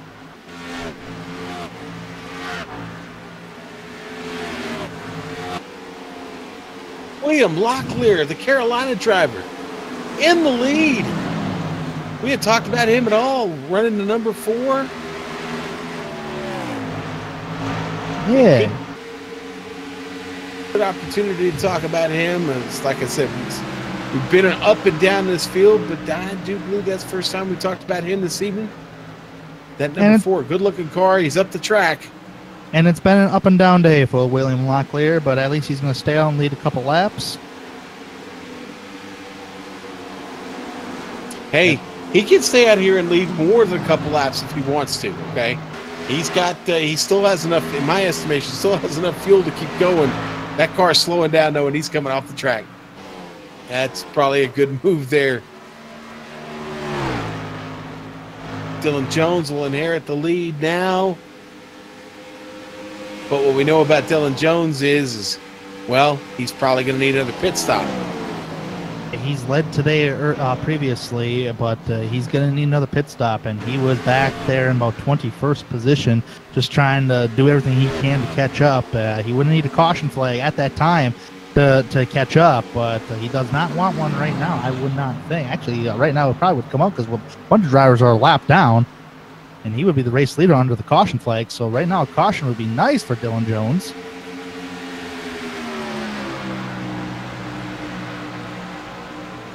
I'm sorry, I got to take that back. There's a bunch of drivers who have already unlapped themselves. Oh, and the caution's out. And big trouble for Colton Salek. As soon as I start talking about cautions, man, I knew I'm a curse. Yeah, and he's going to make contact with number 23 of Ethan Moore, and that does not end well. Yeah, that's two drivers just fighting for a little bit of real estate there, and that I'm going to say that's a racing deal. I'm not going to throw that out on anybody in particular. That's a tough break for Salek, who gets heavy damage on the car. I was about to say... Oh, go ahead. Here, Tanner. Yeah, let's see what happens. Go ahead. Yeah, right now he's on the right rear quarter panel. I think did Salek push up here? If he did, then really Moore would have nowhere to go. Oh, yeah, he's getting boxed in like that. Flip to the left rear quarter panel. Oh. Yeah, of course, Moore's car is going to... Moore's going to get some right side flat spot damage on his machine. Colton Salek got more than that to deal with, as that car was up on its side and led. Boy, all those green flags just completed. Look who's in the lead, Dylan Jones. Yeah. Stop. Here's the problem that I foresee with all that is that there's a bunch of drivers that got their lap back under that green flag stint that were passing Jones. If they were all lapped down, that would have been fine, because all the other drivers that pitted would have to take a wave around and start at the tail end Charlie in the order that they were in. But since they all got their lap back and we got some more takers on pit road, no risk takers. All right. Well, Dylan Jones in. He gives up the lead. Now it goes to Ryan Hill. Ryan Hill and Alan Elwood, who we've watched all night. Elwood has had a bad, fast car. And look for a really, really good battle between these two with similar colors in their paint schemes, actually. It'll be a nice matching front row to get us restarted here for what might be the last restart of the race. So I predict we're going to restart with probably about 22 laps to go. And here we are. We're already at the end of this race. This has been a quick one tonight. These caution laps not very long here, but the racing has been fun. It's been exciting. But I'd say all the players here in your top 8, well, they have all stayed out. Everybody behind them, just about everybody behind them on fresh tires. It starts with Gerald Campbell, Andrew Payne, Andrew Farnyars, Robert McFarland, and Gary Sexton, Jesse Abraham. All those cars on fresh tires look to go attack the leaders. And I'll tell you what, I think they've got time here, Tanner. With just over 20 laps to go, a guy like Farnyars who's been hot and fast all night, I think he could probably get through this. Although the passing has been challenging at times, I like his chances. Yeah, it's a sprint from here, realistically. It's going to be about a 20-lap-ish sprint. So it's some time to get up towards the front for Farnyars. He's going to be restarting in 11th, and as fast as he is, there should be not too much of a problem. We have seen, though, that track position is very important because we have seen take a little time for Farnyars to pass the race leader at the time when he was in second place. So, and by the way, a little bit of an update here. Good for Dylan Jones to get the dams repaired, and he'll start back in the back of the pack on the lead lap, so he can probably make up some time before this race is over with as well. So we should see the one-to-go signal this time by. It will be Ryan Hill for the first time leading the race here today, along with Alan Elwood. Yeah, I'll tell you what. Early on, Dylan Jones, in the beginning of this race, in that first stint, it took him about 25 laps to get within the top 10. Can he do that again? He's going to need about that kind of effort to get through. Although, let's see. Oh, that was the wrong car. I'm sorry, I got off there. But I don't know. Dylan Jones got a shot here from 15th. He could pick those spots up. We'll see. All right, now the wave rounds are happening. And the front row is set. Alan Elwood, Ryan Hill will get us started. It's going to be Troy Galvin, Josh Bonwell just behind him. Bonwell, a driver who's been up and down in the field a little bit this evening, but when it counts, he's up here up front tonight. Just behind them, it's going to be Ken Richardson and John Leday. Yes, John Leday, that John Leday who had trouble earlier, now finds himself back in the race and back in contention. All right, the Hilco Chevrolet coming down the backstretch. The lights are out on that Ford Mustang pace car. We're going to restart with 22 laps to go here from Chicagoland Speedway. The Impact 200. And this has been an impact of a race, realistically, for these drivers. Especially, we might not see Farnyars hit the victory lane, but he's got some traffic to get through, so we'll see how well he does on this restart. It's Ryan Hill and Alan Elwood on the front row for this restart. Yeah, let's see how well everybody plays together here. Give him plenty of cushion to the pace car. Hill, slow, slow, slow. Now he's on the hammer. There we go. Ryan Hill getting him started. Oh. Boy, he jumps on Alan Elwood. Gets a nice break. Galvin back to third. Really didn't get a good start there, but Elwood falling asleep on it just a bit. Hill was quick to the trigger. Some contact back there between the four of William Locklear and Gerald Campbell. No harm, no foul. Everybody squirming all over the place. Farnyars really on the bottom side of the racetrack looking for more. Yeah, that's where I'm at. Farnyars already on the move. Got to be careful here just in front of Merrick Stanton. 3 wide. Got to make it 3 wide. 3 wide at the front stretch. Farnyars down on the apron trying to pick this up. He's going to come back up. There's still 3 wide heading into the turn. 180 miles an hour. Oh, boy. Stanford trying to hang on to it there in the middle. The 10. Ken Richardson getting pinched. He's going to give it up. Here comes Dylan Jones. That was the opportunity. Caution. Oh, trouble down turn 3-4. Caution is out. Jesse Abraham around. Oh boy, trouble for Abraham. Oh, we'd gotten such a good start there. On board with Abraham, looking over his front hood. Yeah, contact right there with the 93. That's not what brought it out. I think he got a little help from for the 41 there. Robert McFarland has been quiet all night. And, well, sorry, Robert, we got to bring you up now. But, wow. That was a furious restart. Let's go on board with Robert McFarland. Try and get an idea where this all went wrong. Obviously, McFarland getting a bit of a run here. You know what? I think that might be a convergence of two cars meeting in the same place there, Tanner. Yeah, it's unfortunate. It's sometimes a driver's a little faster than you and you get clipped in the left rear quarter panel like that. That's just racing, realistically, on the corner, because you're taking two different lines, and some drivers harder into the corner. Sometimes you're a little more lighter and entering the corner. Like, got a bunch of cars hitting pit road here, and I mean a ton of cars. Majority of them that were in the top 10. Campbell's in, Hill was in. Bunch of them already out. They all took both four tires. Everybody's on four tires. I think with the exception of Gerald Campbell, he took two tires.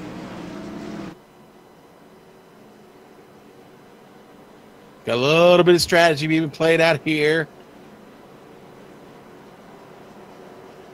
I love the aggressiveness on that last restart because I mean, it was a 20-lap stint realistically, and you had to go for it. You know, you got a car to try to win this race. You got to go with everything you can without knocking into anybody. Man, it was Katie bar the door. I mean, I was just totally into that. I was flabbergasted with the whole 3-wide move, but it worked though. That's a thing. And look what they put Andrew Farniards. It put him in a position in third and still a shot to win this race, along with Dylan Jones, who's in fifth. Yes, he is, and that didn't take long, did it? Hey, listen, it didn't take long for Farniards either. Let's be honest. I mean, Farniards is going to restart in third on the second row with Gary Sexton, and then Dylan Jones is going to restart right behind him. So, oh boy, this is going to be another exciting one here on a Thursday night in the SSCA, the Impact 200 this evening. Great sponsor. Maybe bringing a little extra flair to the race this evening. Because, like you said earlier, this has definitely been an impactful race. Been an impactful race indeed, and I tell you what, speaking of impact, pit road strategy has been a big impact here in the closing stages of this race. First car on somewhat two tires is going to be Gerald Campbell in 10th. Everybody else behind him is on four tires, and some of them have already used a set of tires. I believe one of those drivers was Josh Bonwell in the 56. He's already made 5 stops, and I think every time he made a pit stop was a 4-tire pit stop. Well, you might as well not hold anything back now because it's time to boogie, baby. It really is. Going to get going here with 16 laps to go. Hopefully we can avoid any more laundry being thrown, but if we do, remember, we've got that green-white checker to save us, to save the top 10 anyway. And based on that last restart, I don't know, man. We may not be safe from the laundry. They were charging hard. The lights are officially out. And we'll make one more parade lap around here. We'll restart with 16 to go in the Impact 200 from Chicagoland Speedway. One of the things you and I noticed earlier, the Season 3 build, we've got updated contingencies here at the track all around. If you look, you've been here before and watched one of our former broadcasts here at Chicagoland Speedway, you'll note that everything's been updated to current day standards. Gotta love it, them current day standards. And keep an eye on this restart here. This is going to be the money restart for Alan Elwood because he is searching for his first victory of the season. So if he's able to do that, that means he's more likely he'll probably lock himself into the playoffs. So Elwood really in need of a victory here. He doesn't want to see Farniards in victory lane again. So Elwood's going to do everything he can to fight for this win, and he knows he's got the shot. I got a feeling that car is going to be wide. All right. It's about time to peel off the pace car. It's going to be all up to Alan Elwood. And Elwood's gone quick, boy. He didn't waste any time. Farnyards did not fall asleep, though. Look, he's already moving to the top side. Wow. Down the front stretch, Farnyards already evened him up, going into 1. He's going to keep it low and tight, going to pitch it down. Ooh, baby, watch out, coming off a turn 2. Oh, caution. Yeah, behind him. And I think Farnyards got the lead in time. The incident behind was Robert McFarland getting into Stephen Llewellyn all the way at the back of the field, and that is going to give us another caution here. We'll be safe for the green-white checkers for now. Look at the replay here just real quick. It really looked like the 41 is having trouble with the handling on the car. He comes up the track a little bit. He can clip the 9. Stephen Llewellyn was already a couple laps down, and that's going to complete what's probably not been the greatest night for him. We're going to step away, though, for a quick break here on the Global Sim Racing channel. We'll be back for the completion of the Impact 200.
Back on the Global Sim Racing channel from Chicagoland Speedway in the Impact 200 this evening.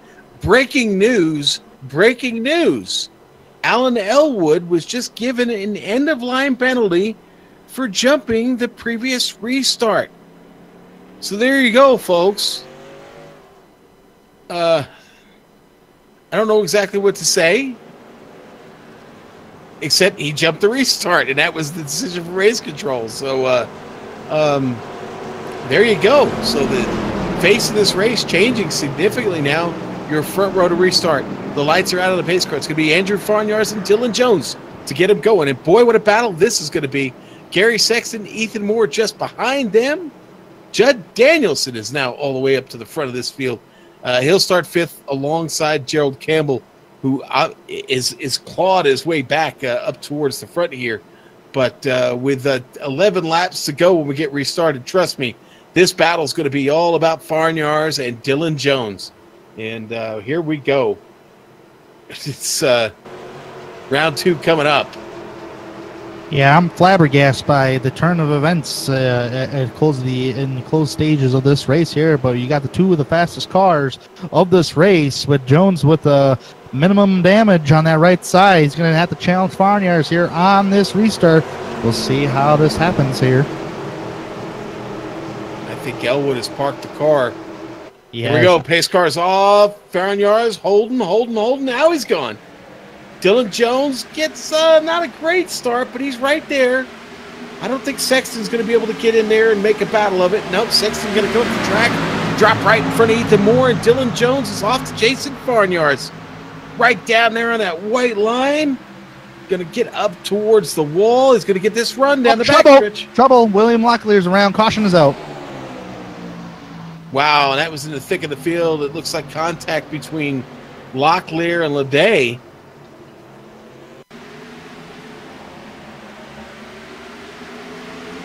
Yeah, it looks like Leday had a little bit of trouble managing the turn. The car looked a little pushy on him there, Tanner. Just a little bit. It was intense back there. All drivers trying to fight for position, trying to get the best they can. Just came up just a little bit. And that's what clipped the left rear quarter panel of William Locklear. Well, tonight the cautions have bred cautions.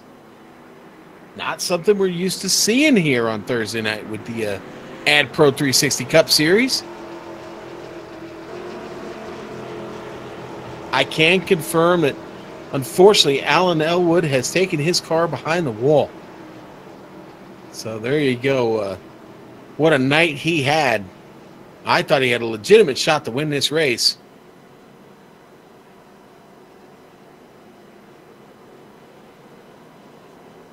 Well, Tanner, what do you do now? Well, if you're Jones, you're just going to have to try to get the best restart possible to try to gun down Farnyars, because it's going to be less than 10 laps to go on this restart. But just also think you also got a green-white checker to play with as well. So, but Farnyars, once he gets to clean air, he's just gone. So it is going to be very hard and very challenging to be challenging for that top spot of Farnyars. The best thing you can do is, if you can't get Farnyars, get the best finish as you can out of it.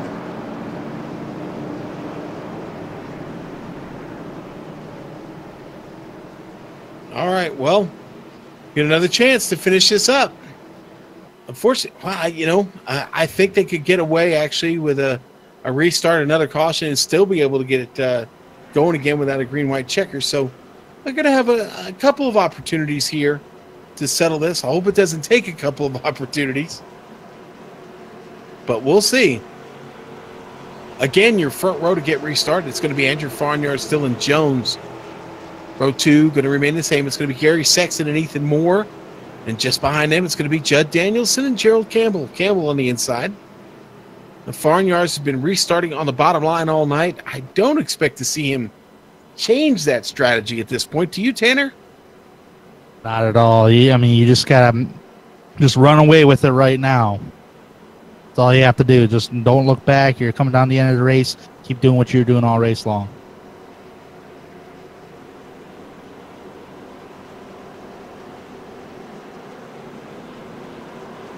Well, I still think we're in for an exciting finish. With all the work Jones has put in tonight, twice he's had to come from the back of the field. He's not going to give up on this race for a victory here very easy this evening. No, he's not. And after the eventful day he's had, it's good to be up there towards the front now. No more mistakes right now. You got to go for the money. Just don't make any more mistakes. Yeah, that'd be ill-advised to make one now. Yeah, usually at the beginning of the race, if you're going to make a mistake, you just got to shake off some cobwebs and keep going after it.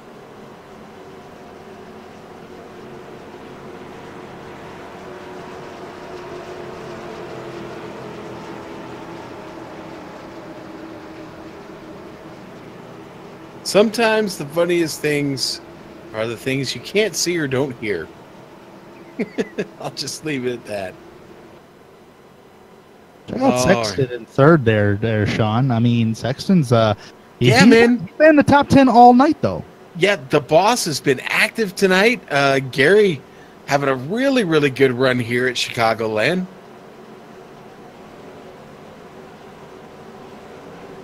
I think Gary would probably be the first one to tell you he's a little surprised at his performance this evening, but the car looks good, man.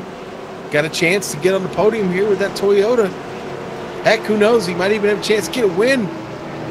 We don't know what's going to happen here with Farniers and Jones. They might get to fighting too hard. Well, Ethan Moore, another driver lurking in this whole mix, and Gerald Campbell. Yeah, like you say, you just never know. We've already seen some unexpected turn of events so far within the last 10 laps or so. So anything can happen from here on out. And just don't forget, thank you, Production Shark, for mentioning it. Green, white, checkers. I tell you what, we haven't seen one recently in this series, but they still have them. That could be a difference maker as well. So this restart's going to be another money restart. All right, here we go. It'll be 6 laps to go at the line. I think we can keep it green for 6. We'll see. Farnyar's on point. Key for Jones is going to be to get a good restart and obviously go with him. Pace car's off. Farnyar's waiting, and now he's on it. Dylan Jones gets up to speed pretty quickly. Not as quick as Farnyar's, though. He's still going to keep Sexton and Moore behind him. We'll stick with the leaders here. Sexton in the third. Ethan Moore trying to make it work on the top side. He's not going to get it out of turn 2. Sexton able to hold on. Jones starting to get dropped a little bit by Farnyards. He's got to get busy here. 5 to go at the line. Got to go for it. Oh, go ahead. Got to go for it right now. Farnyards up ahead. Oh, trouble. Big accident in the back of the pack. I think it's number 65 around. Yeah, we had several cars involved there. Clewell was definitely one of them. We're going to get another caution flag here late in this race. And, boy, that was Clewell just come up across the track, and he made contact with the 99 of Colton Solak, who's had a rough evening. Several other cars get caught in that. Trey Galligan gets into that. As, of course, I mentioned Solak. It was that Ellery Queen gets damaged from that also. Mark Clewell. That was a mess. Ooh, a bunch of cars involved in this that were running outside the top 10. Well, I'd say with that 5 lap to go mark, I think it could possibly bleed. I'm not 100% sure, but we might be set up right now for a green, white, checkered. We'll have to see in a couple laps to see what the race officials will have to say.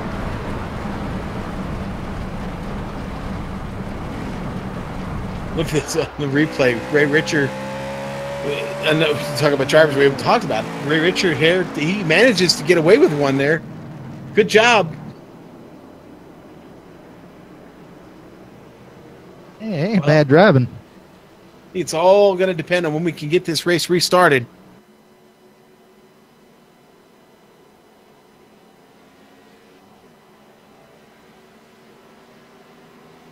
That would be Ellery Queen receiving the lucky dog under this caution flag. Locklear has brought it to the garage, and it was Stephen Llewellyn, I believe, got caught up in that incident, so he was not eligible for the lucky dog. Yes, he was involved in that incident, so the lucky dog went to Ellery Queen.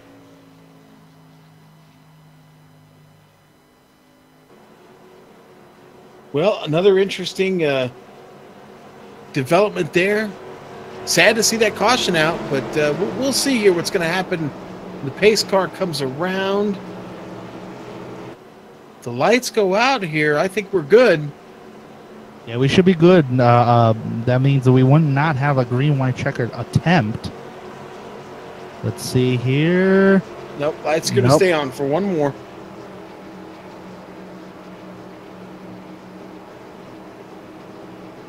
I actually think they're going to do a green, white, checkered, because right now we're on lap 130, and if they got the 2 to go mark, They may get the green flag on the white flag. I don't know how they would do that or how they're going to do that.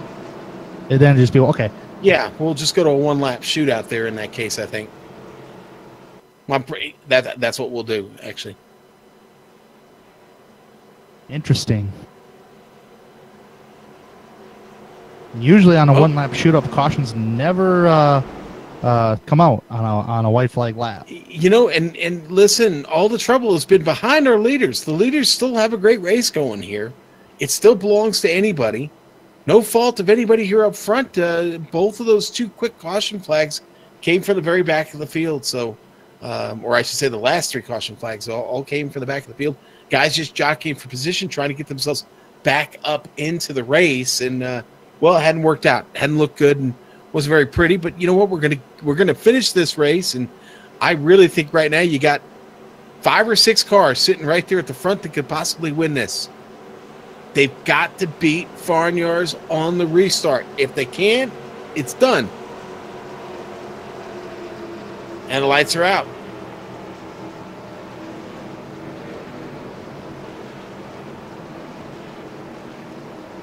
All right, here we go. It's going to all be up to Farnyards. How important is this restart going to be? Well, Tanner, it's going to be the most important restart of the night, obviously. Obviously it is, but I do have to tip my hat to one of their earlier restarts about, I think it was 15 laps ago, when Farnyards, that restart, he took a 3 wide. That was the money restart Farnyards needed, especially that restart with Elwood. So 2 restarts for Farnyards here tonight that were really the money restarts that really put him in position. He's got to clinch this restart if he can, like you said, Sean, and he's gone bye-bye. And then it's all up to Dylan Jones, but try to catch him. But in one lap, it might be highly unlikely. All right, I'm nervous. Yeah, here we go. This is for the marbles. Color me nervous. Okay, coming through the south end of the track now. Going to straighten it out here in just a moment. Because the pace car getting ready to pull off. It's off. Farnyards, patient, and now he's gone. Sexton with a great jump. Oh, drivers. Ethan Moore spins the tires. He's almost into the wall. Dylan Jones gets dropped behind Sexton. Sexton with a great restart. Don't want to get Farnyards. Look at this run he's getting on him. Watch out, Andrew Farnyards. Here comes Gary Sexton and Dylan Jones. Jones has finally found the speed down the back stretch. Can't get under Sexton. Sexton, it's not there. Farnyards did not open the barn door for him. Sexton going to lose a little bit of time. Farnyards going to get off the turn clean. Andrew Farnyards is going to win here at Chicagoland Speedway. Gary Sexton, he did edge it out. Sexton gets second place away from Dylan Jones. What a finish here at Chicagoland, and that's about what we expected. And a huge accident coming off turn number 4. I believe that was Ryan Hill involved in that accident that collected multiple cars. I'm going to say there was about 6 cars involved in that, maybe more.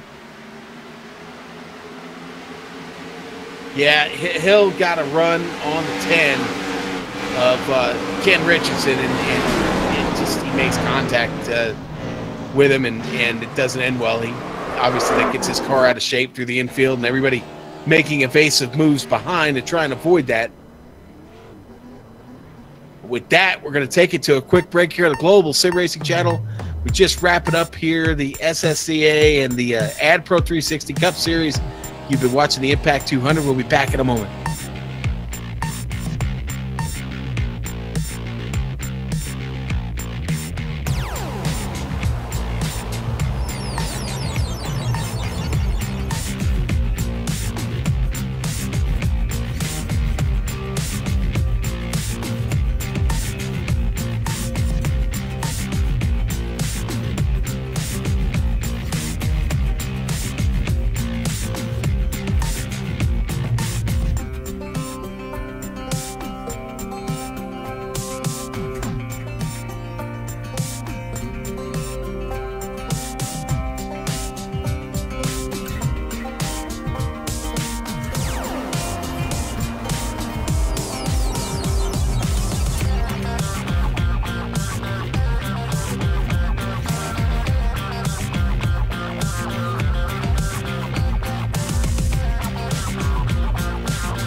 John Ambrose back here with Tanner Sharp on the Global Sim Racing channel.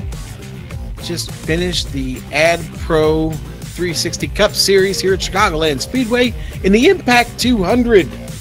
Andrew Funyars wins another race, folks. That's 5. And he does it right in front of Gary Sexton, who, with a little bit of late race luck and just some really, really good speed in his car, will finish second. He just edges out Dylan Jones for that second place, but Jones will complete the podium after having a tremendous night. Another driver with a great night, Eric Stanford, finishing 4th. Gerald Campbell, tough night for Campbell, but he still finishes top 5, so he'll take that. Judd Danielson, 6th. Ethan Moore had a little bit of trouble late. He spins the tires. That cost him. He wound up 7th after starting back in 23rd. Jesse Abraham, good night for him. He'll finish 8th. 9th, going to go to Andrew Payne. And it was a pain for him tonight. It's just painful to watch at times. He'll finish 9th. 10th for Robert McFarland. Josh Bonwell finished 11th. Tanner, take the rest. Yeah, in 12th place, Colton Selig finishes here tonight. 13th place, Mark Clewell. Ken Richardson finishes in 14th. Ryan Hill had a good run going, but he's going to have to settle with the 15th place finish tonight. Ray Richer was quiet all night. He'll finish in 16th. Kyle Kammer ran the top 10 majority of the race. He'll finish in 17th. John Lydé will finish in 19th. Stephen Llewellyn, or in 18th, John Lydé in 18th. Stephen Llewellyn, 19th. And rounding out the top 20, Trey Galligan. And in blackjack position, Ellery Queen finishes 21st. William Locklear in 22nd. Alan Elwood had a great running going, but penalties will plague him here tonight. He'll be 23rd tonight. Richard Regan Jr. had a good run going in the top 5, but he'll finish 24th. David Washington, unfortunate connection issues will plague him tonight, finishes 25th. And Jeff Martin finishes in 26th. Okay. Thank you for running through the rest of those results. I want to talk to Gary Sexton. He's ready for an interview. Let's get the boss in here. Gary, that's how you do it, man. That was fun there at the end. That was a nice run to the finish for you. Congratulations, man. Yeah, thanks, guys. I appreciate it. I didn't think I'd be there on his bumper going into 3. I wasn't really planning what my move was going to be. Andrew had been getting such good starts all night. I was pretty much thinking that, Dylan in the 16 was going to be the one racing with him up there, and hopefully I could capitalize on if they got into each other or something. But I got a great run off of 2 and got to his bumper, and I was like, I've never been in this spot before with these guys. I don't know what to do. So I erred on the side of not trying to bump and run. It's not something I practice often. So it is what it is. Congrats to Andrew. He's dominating this year. But man, feels great to finish second. I was about to say that's quite a rush, isn't it? Yeah, it's pretty crazy. That's really it's not the first. It's the first time in league racing I've had an opportunity at a win that like that with a car that fast, nice and clean, real shot. So I'm already thinking about what I'm going to do next time, what I'm going to do differently to try to finish first. Well, Gary, we haven't had just a ton of opportunities to speak with you in the booth. But all season, we've been just incredibly impressed with the brand of racing that the SSCA throws out week in, week out. I know we saw quite a few cautions here at the end of this one, but still, at the end, we had a great finish in the early part of this race and the first part of the last stage. Really, really good, tight racing in this league. What do you attribute it to?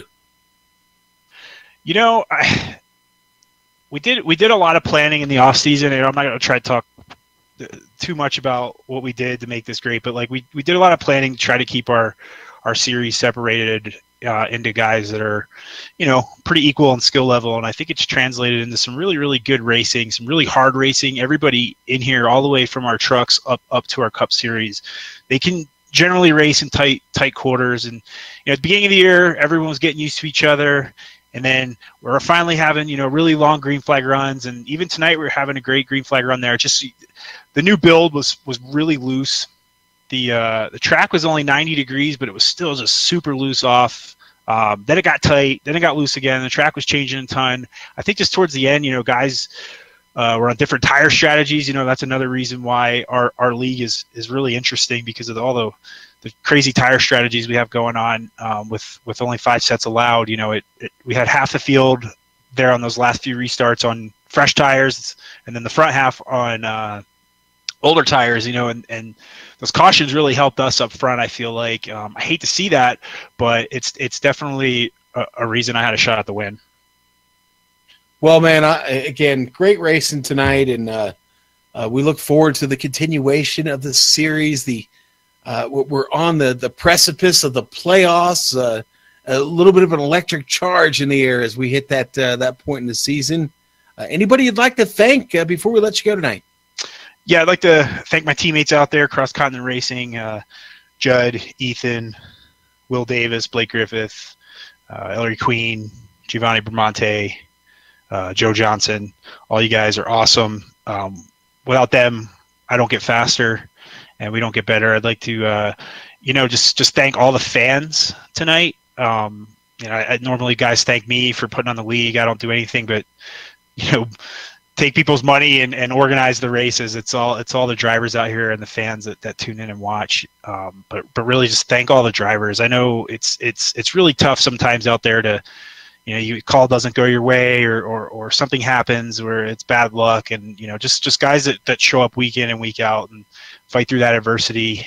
That's what it's all about. That's what makes our league great, and just keep growing. And thank you guys for putting on the best broadcast in sim racing, hands down. Oh man, you're too kind. Thank you very much. We appreciate that, and we really appreciate the association with the SSCA. We're going to let you go, get to a couple others here real quick, but we will see you next week, buddy. See you guys. All right, and looks like Jesse Abraham is ready for an interview, and Tanner has caught up with him. Jesse, with a big 8th place finish this evening. Yeah, Jesse has been up and down the board all night long. And Jesse, just because you were up and down the board, it was certainly eventful for you out there today. But you still started 15th, still finished in the top 10 with some damage on the race car. Tell me about the day, man. It just seemed like it was hectic at certain points of the race. Yeah, hectic is a good way to describe it. I had that problem on lap 1, avoiding somebody who got loose, and just kind of... It was way up and down from there, honestly. Just trying to hold position, save tires as best I could, and hope stuff fell my way. And somehow wrecking or pitting early, wrecking, and then having a slew of cautions kind of kept me up front because I don't think I could. I didn't have a good restart car. It was more long run stuff, but I'm pretty happy with how it went. I feel bad for damaging my teammate there on my spin. I just didn't have any control of my car. Speaking of not having control of your car, it sounded like, and it did seem like up here in the booth that you guys had a handful there today, because at certain points of the race, you guys were loose and tight. Talk to me about your handling of the race car, especially with being in traffic. I'm sure it's really got to upset the car more when it's in traffic. Oh yeah, it was. They were garbage in traffic, honestly. My arm is definitely feeling it after that workout. They'd be really tight and then just suddenly loose. And there was one run where I passed 4 or 5 cars just because they were spinning off a turn 2, and that was quite helpful for the track position as well. Yeah, absolutely. So definitely, cars are really a handful now in this new build that we just recently had this past Tuesday. But I tell you what, speaking of handling a race car, I'm curious on how it's going to handle the next week on June 14th, because we're going to be going to Kentucky Speedway. How do you feel about your chances on probably getting a top 5 or maybe a win at Kentucky? Honestly, looking for another top 10 since it's a mile and a half. That's just kind of what I aim for. But this new build, I felt like I had a lot more speed. I qualified like 4/10 slower than what my practice time was. So I definitely feel a lot better with this build. Whatever they changed, I think it works with me. All right, well, Jesse, you got your 3rd top 10 of the season. Congratulations on that. At least you're still trying to hunt to get into the playoffs, and hopefully you can get her in victory lane next week in Kentucky. So good job on a top 10 finish today after an eventful day for you. Oh, yeah, I'm super stoked about that top 10. Thanks. That was Jesse Abraham, folks, finishing in the 8th position here tonight. And Sean, have you caught up with anybody else? No, I have not. In fact, that's it for interviews this evening. We're going to wrap this up here, put a nice, pretty bow on it. I want to tell all of our viewers that are still here with us, jump on over to the Lionheart the Lionheart Retro Series. Just got started a few minutes ago. Watch the Lotus 79s take down the ring at Motegi this evening. They're on the Oval. You don't want to miss that right here on the Global Sim Racing channel. But we also want you to remember that today's broadcast was brought to you thanks to Impact, business process optimization for growing companies. Folks, check them out. Go to their website. It's really cool too. Love the colors there. Very clean site at impactmybiz.com. That's impactmybiz.com. We also want to thank our title sponsor for the league. That's AdPro 360, an advertising agency specializing in digital and social media marketing. For more information, go visit them at adproresults.com. We also want to thank the Simulated Stock Car Association for organizing the AdPro 360 Cup Series and contracting with GSRC to broadcast it. On the screen now are just some of the company's equipment and software that made this broadcast possible. And folks, the iconic original music that lets your ears alert your eyes that you're watching a GSRC production comes courtesy of Erica Colm and Casey Lalonde. See the screen for how to contact each of them if you'd like to get some music of your own. Tanner? Yeah, the SSCA Cup Series returns in 1 week, June 14th, for round 12 from the Kentucky Speedway. GSRC will be there to bring you all the action, and we hope you will join us. Sliding across your screen now are some of the upcoming broadcasts, so check those out and mark them down on your calendar. If you'd like to know more information about GSRC, including a complete list of future broadcasts, you can find it all at www.globalsimracingchannel.com. We're also on Twitter at GSR Channel and on Facebook at Global Sim Racing Channel. All right, and finally, on behalf of the crew, Tanner Sharp, thank you, buddy. Our director, Joe Peak, and our camera artist, Dougie Beard, I'd like to thank everyone for watching today. So until next time, race clean, race hard, and we'll see you on the track.